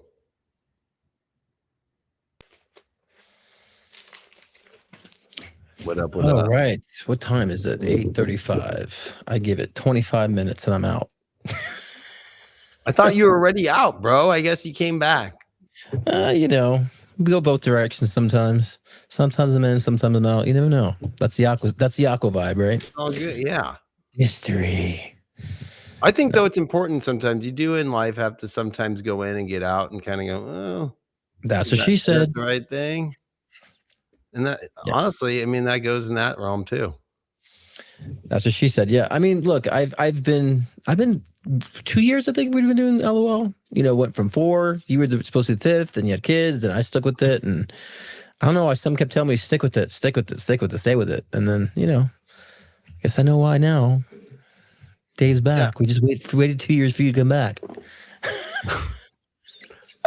I know, and I don't feel bad, to be honest with you, because you shouldn't feel bad. No, dude, not at all, dude. I was like, I had to be in the right space to come do this show. No, you can't 100%. do any spiritual work, even if it's a show, right? People think that spiritual shows like, oh, you just do it. The universe won't let you do it if you're not in a good space. I totally agree with you. And look, I was just joining social media and YouTube, right? And so like going out of my comfort zone, you know, because I didn't need social media with my work. It was just busy, you know? Right. And so then Spirit's like, you got to go on YouTube. And I resisted it for so long. And then when I'm like, no, I'm not fucking doing YouTube, my business took a screeching halt. Like it didn't make any sense. I'm like, I have 13 years ago. How does this happen? And so right when I went on YouTube, then everything exploded. So I'm like, all right, Spirit, I got your number. So, but I need to kind of familiarize with that and fuck up and make an ass out of myself, you know, do a lot of things and then understand the commenting, how people, you know, I want to like, I wish I would have known you and been like, bro, you're a celebrity psychic on television. This is the right move. Cause like, that's what I was, a celebrity astrologer doing reality shows. And it was like, okay, I guess I'm going to do YouTube. I guess actually it was YouTube that got me better reach than, because you know, you're the only person I can relate with that is to be a celebrity like psychic astrologer on a reality show that everybody's watching. It's just like this couple weeks of just really big, like, yeah, you might get that 10, 20 million people watching you at once.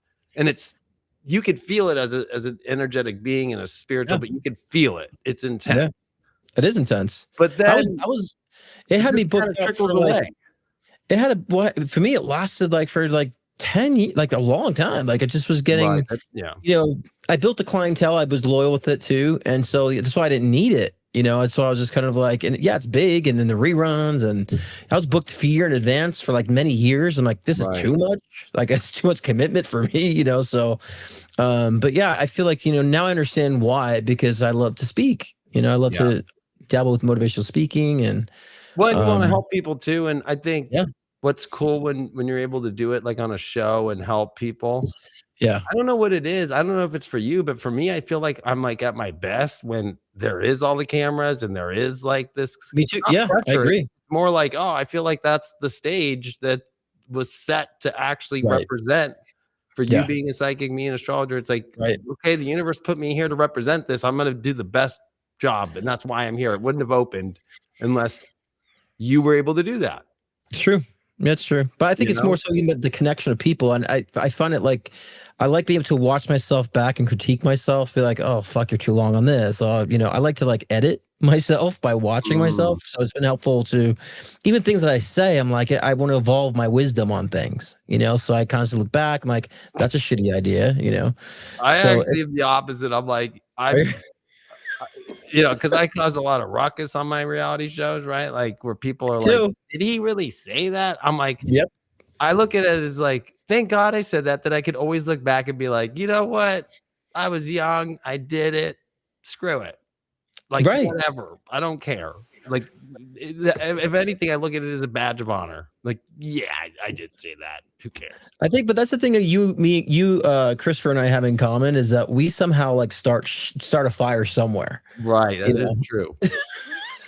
I'm always starting something with someone. You know, people are offended by something I say all the time, and so I'm always like somehow like starting a fire with something. So I think all three of us have that in common. Well, so well, yeah, and I think if you actually take that time, like reality is not the same anymore. TV is not the same. We got to do it when that was actually the thing.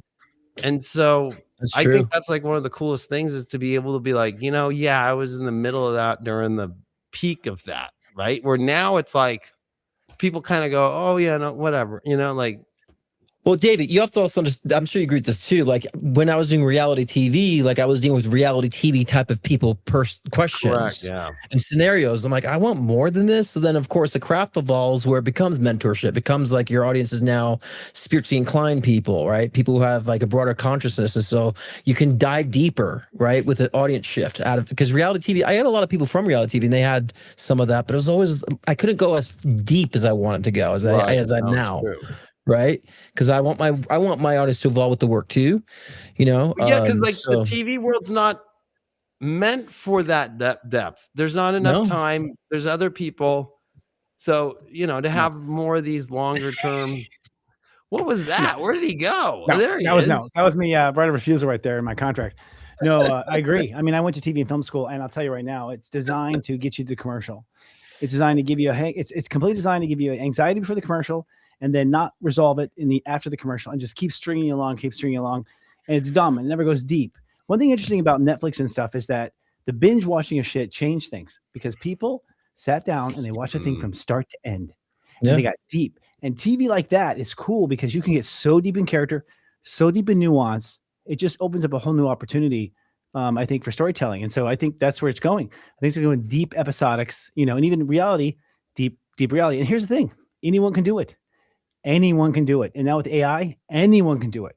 So I have to say that when I was on the auditions for True Beauty, which I didn't know was True I remember Beauty, that days. I was there, brother. Vegas, but True all Beauty. of the auditions, especially I had to do the callback with only like 50 people out of 30,000 that they had chose of the 50. And Wateki was on the phone with me that whole like 3 days I was out there giving me advice, especially because I'm like, I'm an astrologer. Like there's never been a show yet that will feature an astrologer this big, and him and I talked the whole time I was in Vegas, and then afterwards, and then we talked every day for years. But kudos to you for having the balls to do it, dude. Like you came out like that was 2009. Astrology was not a cool thing at all, especially reality TV. And you were just balls out, like just talking about it, like, and everyone's people in the cast they didn't know how to handle it. No one knew how to handle it. You really threw it all upside down in that sense. And I think they were smart to keep you on the show and everything because normally it would rule that part out. Like it was so old where I'm saying in the show, like, yeah, this Saturn in Virgo is testing my self-worth as a Leo and Pluto just went into Capricorn and I'm giving readings about Pluto and Capricorn just coming in. I'm like, that is crazy. Yeah. And they've got everyone in the show going, like, well, they're like, what is that? What? Yeah, it's interesting. But honestly, if people knew Wateki was one of the biggest parts for that in my life, like helping me, like coaching me and talking to me through all that. I had nobody else. Who are you going to talk to in 2009 about astrology? That's true. Or even and honestly, TV at the same time, because that's Wateki. Right. That's who he is. Yeah. I love it. But I love both of you in the sense that like very rarely can I have conversations this deep with anybody. I try, I wish, I want to. And I'll even at a party or something, I'll go just a little bit there and be like, oh, that's really interesting. And they're gone. I'm like, well, shit, like I'm that guy. Yeah. It's real refreshing. I feel like the people like, for whatever reason, our stories have been, we were alone at first. I don't know why, but all the light workers I talk to, people who hold light in their heart and just want to see more of it.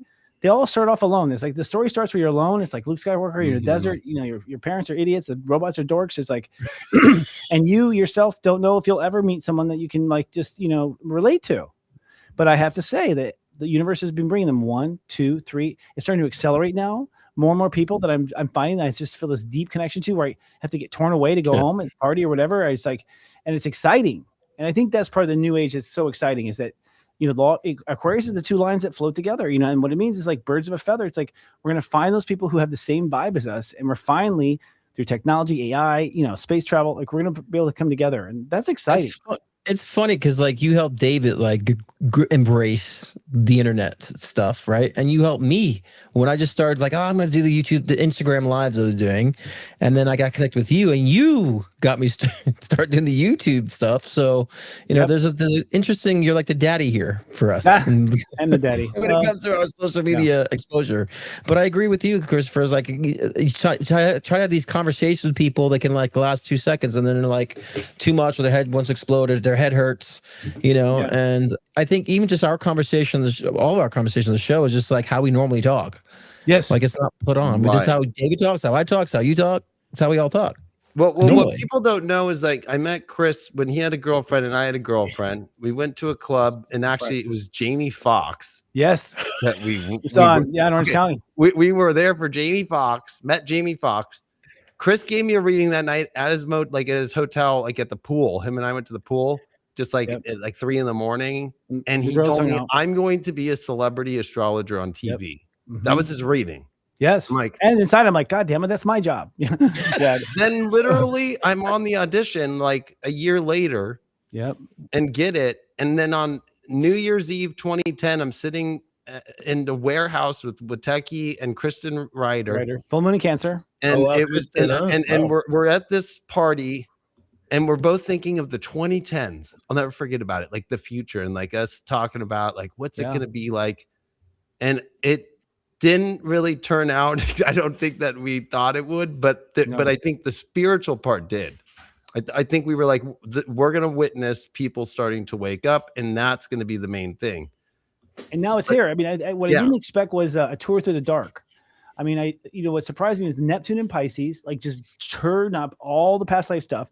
And so for me, I was very positive, and then all of a sudden, all this stuff came up that I had to deal with, and that was the hard part for me. I think it was hard for all of us. Like, shit, where's this coming from? Because I thought I was on top of that stuff. I mean, I was the one, in the family going to therapy. I was the one trying. And so here it's hitting me harder. Like, what WTF, But come full circle. It's like, okay, now with this show, it's like, oh, okay, we were right. And that was a full moon in Cancer, remember? I do. I remember, and it was with Pluto in opposition. It was Sun Pluto opposite the full moon. Our sister Kristen Ryder. Shout out to Kristen. And I think that's where it's like, we think we know, but it's like, it's what we know spiritually. It's like the deeper essence. And I think where we're at now, because I think when Chris was just saying it right after 2010, it was really that 2012 shit that was real. Whether people believe it or not, 2012 happened. Oh, yeah. And I don't think that we've all seen what that fully is. And that's why these crazy things are happening. Is more like, we're seeing that we did enter into a completely new system. I think, like as you said on the show, time is speeding up. I think you're right. By the time that new moon at 27 Aries comes and all those planets in Aries, it's like, holy crap. Yes, I think that's it. Well, I remember because Obama came in and we were like, oh my God, there's African American president. I was like, yay. And then like Tony Trump was like, wait, something's not right. I just started like, we're still a bill of goods. I'm not talking about him. I'm just talking about everywhere. It just starts coming out. Things aren't what we thought. In our own self and in the world, and that's happened with every president. Yeah, that's true. Yeah, but that wasn't it. I mean, I remember the excitement of him being elected. I was just so excited because I just wanted, I wanted the world to get along. I mean, the reason why I talked to everyone else, it's totally selfish. I want a world where we're fucking getting along and have a good time. So I came down here. I did not come down here, to fuck around and have all these problems. Like that's not what this was supposed to be for me. It's not what I was sold. So I've always had this secret ambitions. Like I just want people to have fun, and but we're getting there. Christopher always says like people always talk about Armageddon. Like we didn't sign up for that. That's not where we're going. But just think everything was so like under the radar before like social media. Everyone had their secret communities. Now like we've gone through this process of these communities being exposed. Now we're starting to say, holy shit, that exists. So to me, the chaos is just recognizing who we are as a species. And I think now when that kind of levels out a little bit, then we're like, okay, now we can actually integrate together. So to me, the end result is not Armageddon. It's like we become connected as a species. Finally, did you guys feel like a shift? Like I don't know when it happened, but like I would always feel in the future. I'm like, there's some doom coming. There's some doom coming. There's some doom. Oh yeah. And then all of a sudden I was like, I don't feel any doom. What the fuck? Like I was like, something's wrong, David. I'm not feeling any doom. Like I would seriously a little panic that there wasn't doom feeling. And I was like, there must be a phase that I'm going through. to this day, I don't feel doom. I don't feel it. No, coming. I It's think that I think that feeling of doom is really feeling the collective that's still attached to like the old program that has been right. It's like that. That's the feeling of when finally something cracks to where they can't hold on to that anymore. Right. That's the feeling of doom. But that's what light workers were here for, is to be like, hey, it's all good. It's actually way better. Trust me. Yeah, but I also think we can sense the dark cycles coming. Like I sensed 2020 before 2020. I sensed that back in 2015. That's what I mean. You know, it's always and coming. like, It was always coming. We know it's a dark period, but I think that we need to like re-identify darkness. To me, darkness just means unrefined. A lot of people say darkness is negative or evil. I'm like, it's just unrefined. So we're in a dark period. It's going to refine us. You know, and that's what 2020 was. Look what COVID did, right? With people in their where they live, they've realized I don't want to be in this relationship. I want to move. Like many people shift their fucking lives in 2020, and that was a whole cycle. I feel with 2020. I think I love COVID because it was a dark agenda that fucking backfired. Yeah, I love it. I love that. I love that because honestly, I can feel the conspiracy. It is a conspiracy, y'all. It's called a business plan, and it's not a conspiracy. It's like written up and typed and distributed in meetings. Like it's not. But the thing is, and I sense it, I always knew it. If you work in any company or any kind of situation that goes high up, you know, everyone's cheating. Well, it's the proof. Yeah, it's the proof that dark plans fail. Yes, it is. You know why? Because they don't have creativity. They're idiots. If you don't connect to the spirit, you're not going to be creative at all. So apparently, you've been trying to kill people with vaccines since 1908. Well, you guys suck. That's 100 years of failure. You should be, you're idiots. Honestly, and as people, we need to stop being intimidated by that. The truth of the matter is that people who want to hurt people are dumb. They're young. And we should not be afraid of them. Like honestly, they're not involved. They're not connected to source. We got to quit giving them power in horror movies. That's and do right. something else more exciting. And that's what was interesting about Fauci being the kind of like person that everybody was supposed to think was smart, and it was like, no, this guy ruined AIDS. Did horrible things during that. Yeah, he was demonized during that time, like withholding those experimental drugs. So of course he would come back and do a repeat again. Not to be trusted. Yeah. Oh yeah. Well, he's going down. I feel. I mean, those people will be. I do feel, and they knew it. I mean, I think they're hoping they get away with it, but it's like, no, you're not really going to get away with anything, y'all. Eventually, even if you're 95, they'll come get you and put you in jail because it's right. It's the right thing to do. If you hurt a human being and you knew you're doing it, shame on you. That's just where we're at now. If the purpose for our species and spiritually is for us to evolve, we were open perspective and had that discernment regardless. So I mean that's going to happen no matter what. I mean those who are like that's the people being left behind is those who don't open up their awareness to that. But yeah, people who hurt people. I mean I think that they aren't that powerful, right? Yeah. Because I was hurt, so I went through that trauma, and most people say, "Oh, they've been through trauma." I didn't decide to hurt because I went through my trauma, maybe more empathetic, maybe more sensitive to others too that go through similar situations. So, but I think that all of our eyes are opening, and like we were saying before, the time is speeding up on that. So I think a lot of people are shocked by what. Humans are so amazing, and we've never tried really to come together. I mean, that's what excites me is like you guys, we've never even tried. I think the reason why Atlantis is like a myth and all this is because that was a land that allegedly did the best they could. They were like pushing what is exceptional. With psychics who were talking to heaven to see what should we do, connected and giving food and fruit, everything was to everyone. Like it was the real, perfect life. And apparently what happened is, tell me if your intuition says this, that some dark ass aliens came down and started seducing the leadership. And the leadership started to get addicted to the pleasure of darkness. And that was a new thing. They had not been exposed to darkness. Dark alien. Yes. Seduction, like fembots. Just the idea of mixing pain with pleasure came then. And it was a twisted thing. And BDSM versions of damn. Exactly. No, and even I think to the people who God bless Robin Williams, who allegedly died masturbating. Like he didn't hang himself, he died masturbating. That's the story. Really? Fuck. Jesus. I know, I'm just gonna say it. I mean, we gotta talk about this stuff, y'all. Say it. It's true. It's like I love that man. And he I think he was struggling. He was a coke addict, obviously. Mork was on coke, obviously. And talked about it, and he talked about his sobriety and everything.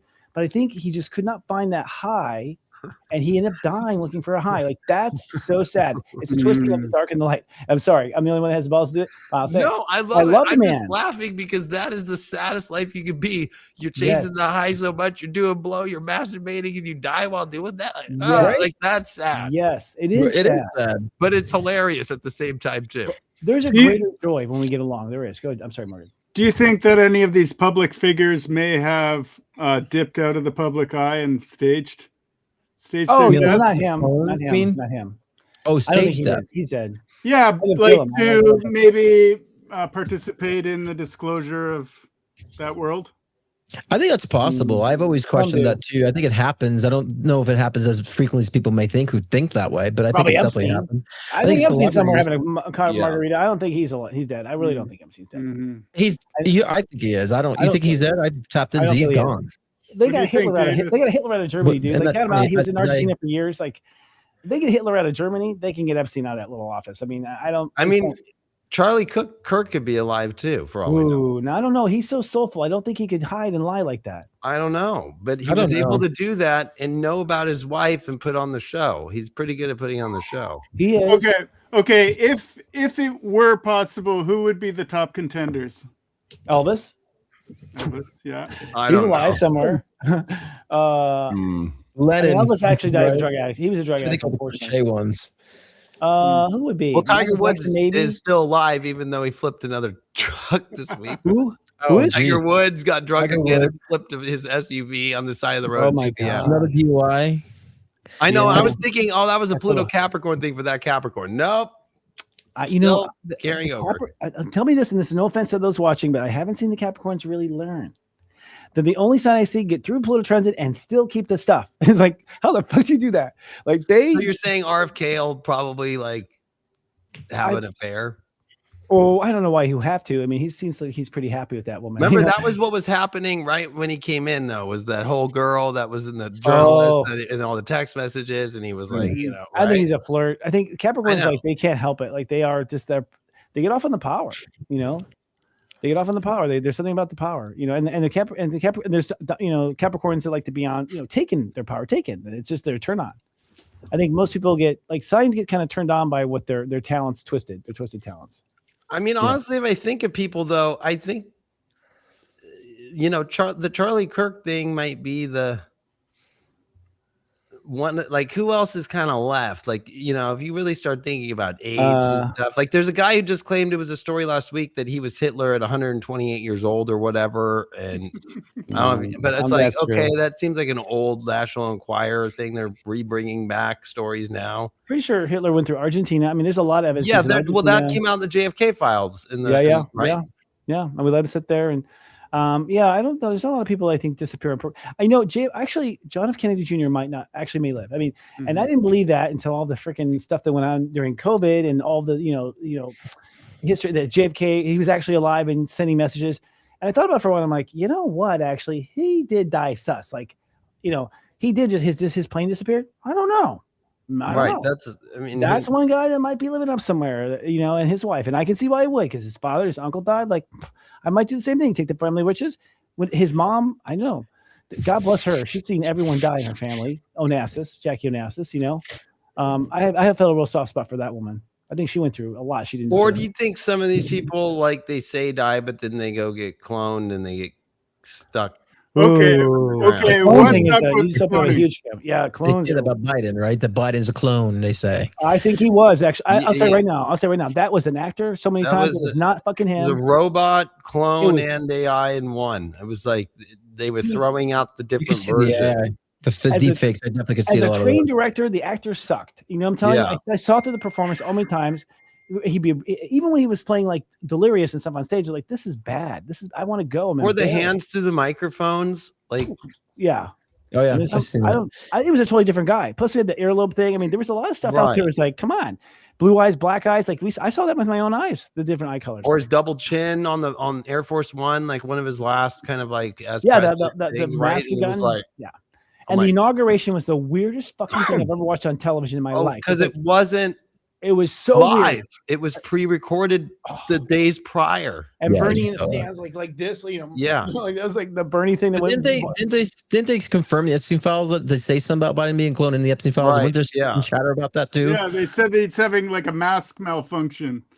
Right. And, I mean, how many times did we see it where there's like a little rubber know. tab? hanging I off. They also did a 3-gun salute at Biden, which has never been done for a Right. president, and that's always a foreign dignity entering in the Arlington Cemetery. That's the official What? military. That's Yeah. all the geez. weird shit. Like That is weird. where it looks like all the world. It looks leaders like China had capitulated. taken over America, and we knew about it, and they used the clone for the 4 years of Biden. Y'all, this is Morgan. People ask me who you are. This is Morgan, our director. He does the producing and directing in the background. Everybody, And we I'm think it's kind cool. of like when- a ghosty today. yeah, he doesn't have. Ironically, he doesn't have the right equipment. But no. To me, that was the biggest one. No president's ever had a 3-gun salute. That's weird. There's a lot of weird. Look, I'll tell you, it smelled fishy. It just smelled. The whole COVID thing felt wrong from day one. Yeah. It felt. I mean, my psychic side was going through the roof. Like something is way off here. This is not normal. I don't believe it. And when it came out with China, when the first story came out, I was like, "This is bullshit." It is, yeah. And then it's like when it came to America, I'm like, "Oh shit, we're gonna swallow this bullshit." And and they had a vaccine like within like months. Yeah, like that was patented. That was Like, already patented. Come on, guys. Patented. Like, how does that happen? And to me, it was funny that everybody across the world got infected within a matter of a month or two. Too, it didn't like take a year for it to spread. It kind of spread all at once. It felt like to me too with that. You know, honestly, it's all. And I was. Really I think they sprayed shit in the skies, and they did That's the my shit they do now, and then they used frequencies, and that's what exactly. they. And then they said, "Okay, you're sick," and that's how everybody got it, because people who were like in Amish communities or in New York that weren't around anybody got it, but they never went into town. Right. So Right. nobody came in. So Yeah. that's how I That's the knew point. it was fake when that There's gotta stuff be a way- started coming out. I'm like, Exactly. this is not. There is no COVID thing. Like There was so how much can you shit. get it? Where it seemed like Biden was like had a sound stage with his office. You know, Yes. They built that. Yes, that's weird. Come on. And what Wasn't about it 5 at, years? like fucking like one of the entertainment studios or something? That's what they did. They built that across the street from the White House. What the fuck? And the thing is, that Why 5 wouldn't years you prior to use that, the White House? every Like- TV commercial is saying every day for our whole life, "Are you sick? Do you have this symptom? Do you have that symptom?" We're being programmed before that to always worry about being sick. So to me, it's like every hypochondriac in the world fell for it. And if you believe it, you are. I mean, and plus we were unhealthy. We're eating processed food. We're eating all this shit that's full of chemicals and not even food. Leave all the food in the middle of the grocery store that never needs to be refrigerated. That's Right. all crap. Okay. Yeah. That's what we eat as Americans all the time. You know, But but when when people- decompose. But when people like completely deny like there is not a COVID, like a actual virus or whatever it is, to me is not wise, because I got COVID 3 times and like I still have like breathing issues from it, and I'm very healthy. And Rob so Reiner built that studio. there was something Did you going get inhaled on. but I- chemical? Was it a chemical though? I mean, like you're sensitive. Like that's what I'm saying. So whatever, like I was saying, whatever sprayed in the skies and how people got it so quickly, it's still I planned to think me. it started like that, but I think then when the vaccine rolled out, and Then then the vaccine actually did it. oh, and then they spread Exactly. it around. The plan That's how was the they vaccine. created it. Guess who I got COVID from 3 times? From vaccinated people, actually. Yeah. Yes, exactly. Yep. And Well, they were actually, like, no. but I got it from you, and no one else, around me that I know was not. Shingles was not a thing for 40-year-olds until I they know. got the shingles vaccine went out. Come on, guys. I remember grandma and grandpa getting it. They were it's like it doesn't come back. And the fact chickenpox comes back and all this stuff, honestly, we're gullible. We think about it. For about how many thousand years? 2,000. We lived without all this technology, and we made it in a society. They're like, what about the bubonic plague? Bubonic plague was a one-time event because they wouldn't clean the shit out of the streets. It was not Mother Nature raging hell on us. Mother Nature does not hate us, doesn't want to extinguish us. It's never been the case. And the human body is natural; it adopts on its own. So it's like we have to start just judging our life by how we experience our life, and not let other people tell us what life is. Yeah. We have to get. Well, it got so extreme though, because it's like then if you were anti-COVID vax and people say, "Oh, then you're an anti-vaxxer and you're a Trump supporter," it's like I just don't. Yep. I'm anti this vax, and I'm anti like the flu vaccine, but other vaccines I feel like are very valuable. I think people have gotten so polarized and paralyzed by things being so like false. It's like we don't get to embrace the positive things that do exist too. That I think people just brush it off as all being bad. You know what I'm saying? And so, and I think, we're getting sick. I think Big Pharma has a huge portion of that money making, process. I believe there's a cure for cancer and a cure for AIDS, and they're just like milking the system with that too. It's a control thing. Oh yeah, keeping people sick. And the rumor is $3 million. The rumor is $3 million so you can be cured of HIV. That's the rumor. The rumor is $3 million. There's a price tag. I don't know where you buy it, but there's people who have bought apparently, and it's, I know it's out people there. who have been. I I had a believe friend. it is when it was designed, they had to go with it. Yeah, a friend of mine had a dad who built this technology in South Africa, and he would heal, people of HIV, cancers. It was banned here, of course. And so he had this. You'd walk into the machine, sit it for like an hour, and the tone and frequency was actually target the tone and frequency of the cancer or the HIV. And I think after a week of treatment, they'd be cured of it. Oh, and of course, my cousin actually had that treatment with the sound waves for cancer that we talked about last week. How'd it go? And he had stage 4 cancer. He was pronounced, it was the end, and it just like agitates the tissue inside the tumor. And like it expands and contracts it and liquefies the tumor. Like zaps it. It knows its frequency and can zap it, And I think that bridge in Alaska that came apart from sound waves, like if you hit it with the right frequency, it's just going to implode. It's just going to go away. Right. That's what Einstein did. That's totally, and also Tesla. That's why we still always records when he died. Yeah, Tesla did that. Yeah, certain frequency and lit his apartment building on fire. Look, the whole story of HIV, of how it came from one guy who was a flight attendant, flew from New York to San Francisco, tells you, they just put in one guy. It's like pretty much that's it. It's like it didn't just. That's what's scary though, is that Fauci was part of that whole entire thing and doing the ACT and all that weird stuff. Yes, and then COVID research. Then it's the same thing with COVID, and then making the vaccines, and actually people popping positive for HIV, right, with the first vaccines. If you don't remember that in Australia, and then that's actually it makes you immunocompromised, those vaccines, right? So it's like, and the medicine there's a common. Like the same guy doing the same things, and but changing the way that it's spread. It was very. It was interesting too, because I had a lot of people ask me about like my read on the vaccines, and I said, I feel like some are clean and some are dirty. Like it was a Russian roulette. And then we hear from the Epstein files where that's where they were trying to contaminate, the Pfizer vaccines with COVID and putting what's his face's seed in it and so forth. HB40 and all that. Right. I always felt like the Johnson & Johnson one was the only one that was pure, but it was a different experiment. I felt Johnson & Johnson had like a different experiment on humankind. They're all lab experience. They're all, to me, it felt like the old Hitler. We're lab experience. Yeah, and I felt Johnson & Johnson was the one that didn't have like whatever that was, but it had something else it was like they were experimenting how to mass exterminate. I really feel like that. And they failed. You guys, but it feels like right now with the war, it's the same thing. The way that they're like the excuses of like, no, we're gonna get out of this in 3 weeks. Oh yeah, right. Like we're like, and then the media is just like, yeah, it looks like it's over.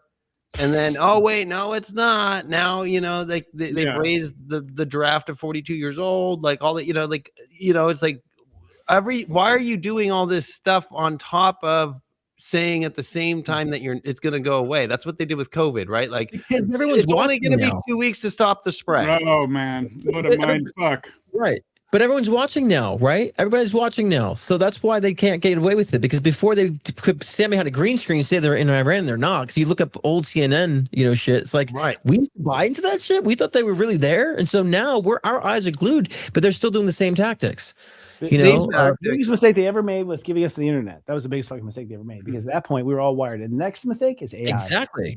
That is so stupid, because at this point we're gonna figure everything out, you dumb fuckers. We're going back. We're taking past clips, and these baby boomers don't realize everything's on the internet because they're so not tech savvy.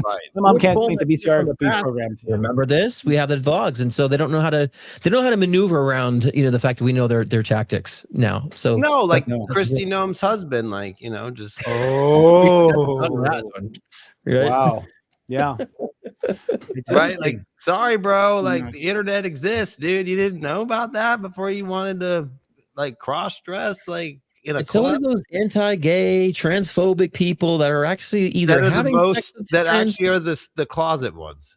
The pastors, there's 186 pastors and conservative leaders that were charged with sex abuse or child sex crime in 2025 alone. 186. That's going to change. Yep. I feel the Catholic Church is the number one of all time in every country, and the most amount of victims of all time. I think you actually say the Vatican is not a country. I'm sorry, you're not a country. You're a small town in Italy. But do you know how many trans people? But I'm saying, do you want to know how many trans people were convicted in 2025? One. Well, yeah, so, right. So it's just saying the agenda that's going on. Let's pick on the minority of a minority of 0.01% of our population. Let's throw that in your face to focus on that as a distraction. And some people are buying actually it. Hitler used. He used that same example. Yeah. So know people what? think it was the Jews. It was actually the trans people first. I think once we have memories of past lives, which are coming out, they're coming. You've all been a woman. You've all been a man. what's I'm happening. sorry, y'all. You've all had tits and a penis at some point in your life, and it's like, get over it. It's just biology. You know what I mean? Like, get over it. It's just biology. Well, like, well, to go back to that Christy Nome thing, it's even crazier because obviously she got kicked out of being the head of Homeland Security, which right now is not funded, and the reason why the TSA and all that, it's all connected to that. Yep. But then it was really because she's having an affair with Corey Lewandowski, who was Trump's #1 guy in the first term. Wow. And she obviously knew that her husband was a cross-dresser. And, right. Because she was going out and talking shit about people that do that. Right. But then acting like I love my husband to hide her fucking scandal of an affair. That's where it all is like, wait, what? Well, All her we're at a point where, like, we Facebook see off, through you're starting to you. see it. Yeah, there was a little lull in the headlines, so they had to keep it interesting for us. I think it's whatever sticks. At this point, there's a despeраcy there. I don't think they're getting the reactions they want. I also don't think people are watching. See, Nielsen doesn't mean anything. And people cheat the internet anyways. You're not getting, we don't have any real numbers. And they're terrified. I think they're terrified because they cannot really read where things are. Everyone flocked away from social media after you started banning our shit on Facebook. So like, fuck you, we're not going to tell you what we think anymore. So they're, the best thing we can do as Americans and world citizens is pull back and stop commenting. Let them be afraid. Let them wonder what we're talking about. And I know our iPhones and all that stuff have got to like listen to us all the time. They listen to us right now. But honestly, it's a lot of data. It's a lot of people to try to get. Really, we outnumber them. That's why they want to kill us. Yeah, and there's not enough data centers already for AI. So let alone to process all the data of every combo you have. And look, there's a new product that came out that somebody used AI to make that you just put it in your room and any microphone, like we don't hear the frequency, but any microphone, it blocks it out. So you could be safe in your house or whatever and never be heard. That's the tech that's going to fly off the shelf right there. And that's something I've been thinking about too. It's the tech that will protect. Any tech that protects from a techie, I'm just kidding, is going to be, I think, something that's going to take off because at the end of the day, we should not trust anything. Our food, our water, everything, we have to look at it as citizens and start over. If we have AI, we can do it too. Yeah, but people need to just be aware the more. I think because some people just take it too far sometimes, and I think they go so far in the other direction. So that's also, they actually they win when you go so far out into delusional land too and dismissing everything. They win too. So you just have to be more aware. Sensationalized though. How many is there? The UK just came out and said we're going to stop policing social media and actually go back into the streets and fight crime yesterday. Oh my God, what an idea. And said, and respect your free speech again. I'm like, what kind of fucking message is that? Like, we just didn't feel like following your free speech for the last couple of years and we wanted to arrest like 35,000 of you. I could not believe that. And we'll get back to fighting crime in the street. Like what? It was Britain's karma that they would have, at the time of the United States' annual, United States broke away from Britain. So they broke away. United States broke away from Britain when Pluto was in Capricorn. Britain is a Capricorn. Okay, they're a Capricorn nation. And here in this next wave of it, now they're being oppressed by the own kind of powers that they had put on the world. So they had that colonialism going to come back at one point. But they're also very intelligent. I mean, they're probably the most educated population worldwide in history as far as being regularly educated. So their common citizens are like, no. The citizens are like, no. You're talking about a population that was not going to stand for it. And Americans stopped educating their people, I don't know, 1950. Like we started like railroading them into being factory workers and, yes, been in the military. And so we haven't had a round education, and humans in America have not been taught how to think freely. It's not a multiple choice. Well, and I think if King Charles hasn't really had a good run, right? Like Queen Elizabeth wouldn't have let that happen.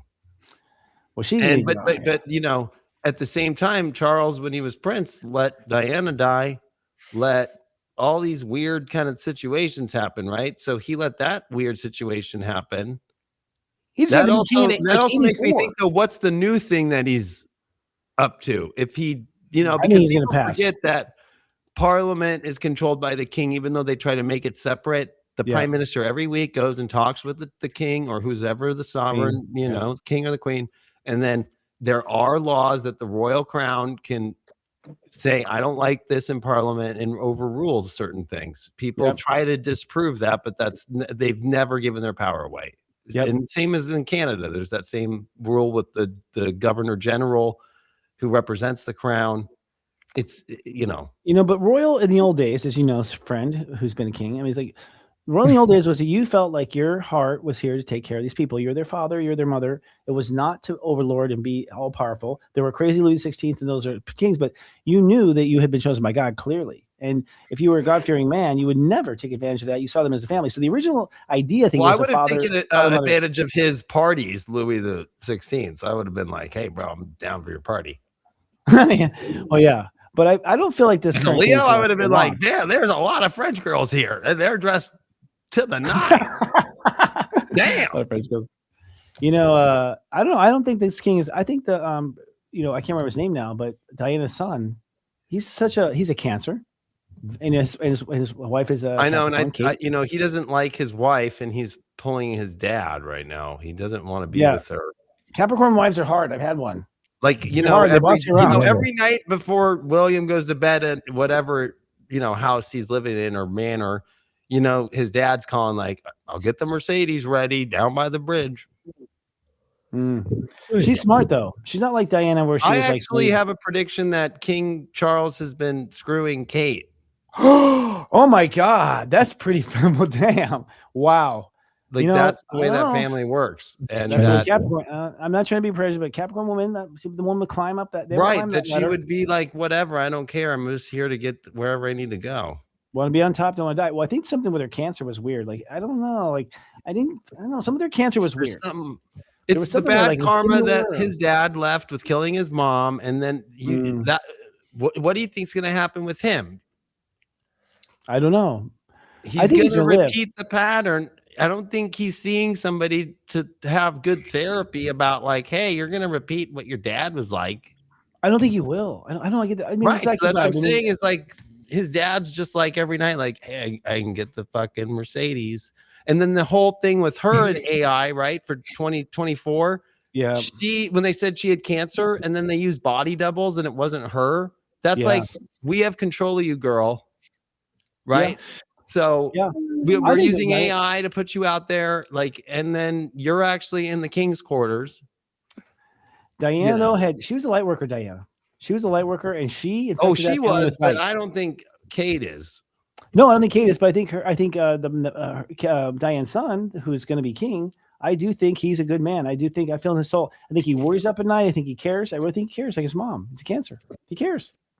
He's still trapped in the same cancer I don't relationship. think he has, as this show is about bravery, I don't think he has the bravery to. You're right. To actually shift things. I actually think that the crown's going to get into a place where British United Kingdom people are going to say we're over this. I think that we're going to see that in our lifetimes. Cancers have Aries in the 10th, man. And I think we're going to see a change with Cancers. I know they have let things roll. And at the end of the day, if their man didn't like it, they rolled over and they took it. They always have. They still do. My mom still does. He's going to open up the gates to the fucking palace and let everybody in and take it over and be like, well, okay, I'm sorry. I didn't know what to do. I just bet, and break this tie here, Mr. Scott. Like, I think that Cancers are going to have this weird rocky turnaround. I'm lost. I think Cancers are going to have this weird rocky turnaround where they suddenly have put it up for their whole lives, and they just think Cancer and be like, no fucking no, like gone. You have a Cancer way of scoring you. I don't know what the fuck y'all talking about. I got a little too stoned off my Betty White. Yeah, well, your mom's the royal family and your parents are cool. Kingdom. You come from a cool family too. You do. Your mom and dad are cool. How do we get into that? I'm lost. I'm out there. Parents, yeah. Let's just talk about Cancers and signs and parents. Speaking of like past lives though, and I have to run, guys, because that's past my time. I have to run. I'm curious to know. Because you had a person that read you and I's past lives and our interaction right with Lens. I'm curious to know if David fits in somehow. Three of us. David, well, in my timeline, from what I understand, David doesn't show up until King Arthur, Great Britain time. And then him and I seem to hang out through Elizabethan times, from what I understand. And that's what I know so far. You and I hung out in Atlantis, and you just not been around, buddy. What's been the fucking problem? I have one other memory in Greece with you. I get bored easily. Yeah, no. I think you just go off and do your thing. You're eclectic. You have what you like. I mean, you don't always participate. You don't always participate in society. You're like, fuck it. But I'm trying to understand, because I feel a past incarnation with David. I just don't know what. I'm trying to figure that out. I know. I need to look at your chart and I'll figure it out. You know what? And that woman who predicted says the same thing. She feels David and you two also have another life that you don't know about. Yeah, I'm sure we do. What was her name? Bring her on sometime. Joyce. That's all I'm saying. Joyce. Yeah, you should bring her on. She said some interesting stuff. I know, you got to send me your chart, and I'll figure that one out. Yeah. No, sign the letter. No, actually, you should. It'd be interesting. We should maybe record that or something, and just maybe have it as a podcast. We might reveal or we might not. And speaking of which, guys, we've been talking about some dangerous things today, and we don't know if we're going to be able to last like this. So starting next week, we're going to be behind a firewall, a pay firewall. I mean, if people want to watch this candid talk, it's not going to be out here on YouTube, especially as things go crazy. We got to stay behind the scenes. We're not going to lose what we're doing. We're not going to have our audience divided. We're going to be this smart and put on our own server. So we'll start on public media, but we're going behind doors because that's the way it's going to be. And I think a lot of societies have to do that right now. Close the door, lock out people who don't believe and agree. Because honestly, we don't need their shit. We need to be able to talk honestly, right? Am I right? So we'll have the URL for that next week. What are you looking at, the man? backstage part of it, right? Like the backstage. Backstage, we do the show, and then when this backstage is behind the private wall. There's some topics. I mean, I'm tired of losing my business because I say the truth. You know, for the after show, we should do like where maybe get some scotch, take a tote. Cool. We should do like a little show game thing like that, where just relax, beer. I don't do any of that anymore, but I could still hit my vape, my nicotine. Yeah, you are smoking nicotine all the time. Yeah, you're completely 100% sober. Yeah, for nicotine. Yeah. You didn't 2012, I quit weed, and then alcohol 2015. So he's been great. That's good. Yeah, I mean, I don't drink a lot. Like every now and then I like a little bit of scotch, like once in a blue for like an occasion or something. Yeah. But yeah, I still love my cannabis. To fit the vibe in this. I've been a pothead since I was 18. Yeah. One little dose. Only when Techie knows me when I used to smoke weed and drink and all that. I was the one encouraging him. Or I was encouraging you. Yeah. I used to drive to his house when I lived in Sherman Oaks, and I'd be like, yo, I got the weed. And he'd be like, oh, I got the weed. Or we lived together. It was like always like, who's got it? Like, it was just like, I think it was illegal then too. I don't know if they had. It was not. It was not. There was no shops yet. It was nothing. Yeah. Now it's like you can have delivery on it. And so you have a dealer. You find a dealer. No, but I remember. I'll never forget because I've told my audience. But Chris said it best when Neptune came in Pisces. Him and I were stoned, and he went, "You know what this is gonna be? It's gonna feel like the sun is stoned the whole time of Neptune and Pisces." That's true, and it did. It was. We were stoned. And you said it the day that it came in while we were stoned and went, this is going to feel like we're stoned, the sun stoned the whole time. And I'm like, that's a long time. What, 14 years, bro? Yeah. Yeah. And it did. It did.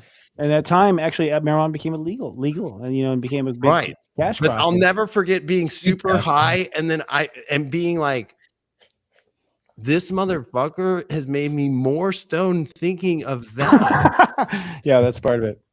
I mean, actually, the combos I used to have with Chris, we'd be so high, and then we go so far that I'm like, I'm higher now than just. I can't even. We would smoke so much that you can't even get high anymore. But the combo would get more higher. Better, I totally get that. Yep. I was like, dude, like, what are we talking about? Like, I was normalized in the '70s. My parents passed a joint on the way to Disneyland. I watched them smoke pot my whole life, and they were stoned enough. We go back in the parking lot, get stoned again, go back in. Like that was Disneyland when I was a kid. Like I smelled it. I must have been high off. Actually, all those Astro gossips we did in 2009 and 10, we would be high, and I would DJ and we would do the show. I'm like, I can't even. People don't know, but we were high for that. Speaking of, I'm gonna go enjoy mine. So have fun, and I'll look. You got to send me your chart and send me at least whatever stems you have, so I can make us a track. Yeah, let's do a read and trade thing. That'd be cool if you don't mind. Like it'd be cool. Just people see us how we read and stuff. That'd be good. Yeah, exactly. I'll text you so you can send me your email. I'll send give you a drop or text your Dropbox link with the stuff. I'll put it in our backhand, cool. Whatever. Christopher, you have my full chart though, right? I do. I have the full chart. I'll share with you, David. I know, and I want to look at your human design too. Yeah, human design is actually cool. I'd like to talk to you about what you think about human design. I've been diving into that. Yeah, and I will say that Jai Gobin and I are starting a show this Sunday, by the way, folks. That's at it starts really at 9:30 a.m. Pacific, which would be 12:30. It's a pre-show, and then at 10 o'clock Pacific, and then 1 o'clock Eastern. We're gonna do like a show of just spirituality. We're just gonna talk spirit. We're gonna have some kind of prayer, have some music. Jai is an amazing musician. I mean, oh my God, I've never seen someone just open. I had no idea she could sing like that. She's just got this whole spiritual part of her that's probably from India in the past life. She's a Gemini. We get along really well, and we just feel like Sundays people need a vibe, so it's kind of like our version of the modern agape, if you will. We want to be on there I every was week, and just you gonna guys say that. That's so crazy. Thank you. Come and be on the show. You actually, we want to invite Scott to perform musically because you never get invited to perform musically. So Scott, come be a musician. Thank you. Yes, absolute. And then David could DJ. Yeah, I can. Whatever you want. David fits in. Unless like, unless David and I collab on something, that'd be kind of cool. You know, Well, that's what I'm saying. Stem me those stems, and then we'll start from there, and then we'll really start making new shit, and then I can make you some beats and some tracks. Why we both sitting like this right now? I think artist collabs is the most exciting thing ever. That's why I want to get a film. I want to collab with people. There's something more fun to me than like building Legos. I know. I agree. The most exciting thing. Yeah. Well, and honestly, I think that's what sucked about Neptune and Pisces is it did kind of like create this like very like kind of everybody going in their own place. Yeah. And honestly, thank God it's out because we were doing that. Yes. And then Neptune Pisces came, and then it kind of by 2012 when it came back in, it just like that collab energy kind of felt like it dissipated. Everyone just went on the couch and macrame themselves there. You know. It was like, yeah. But before that, that's what it used to be like. So I'm stoked that it's back to that. I love you all. Y'all. Peace, Scott. Bye. I love y'all. Morgan, thank you. Have a great week, y'all. We'll see you in 1 week. Be good. Stay in your heart. Peace. Oh, bye. In the song, boom. Yeah. I just want to give props to the 332 people who hung out until the end of the show. Cool. And for all the guys. people participating in the chat. It's so quite fun to watch your chat. Thank you. Messages. It is. We've Yeah, got, we'll talk about that. The chat was hopping, guys, and like we need to like put some moderators in there, do some contests, like just add some fun stuff in there. We've got some good group mind going on here. Hive mind. That's good stuff. Guys are cool. All right, guys. Good night, guys. Brothers. I love you. Next week, guys. Thanks, Morgan. Thanks, Morgan, again for. Take care, you guys. You got it. You too. Bye. Be well.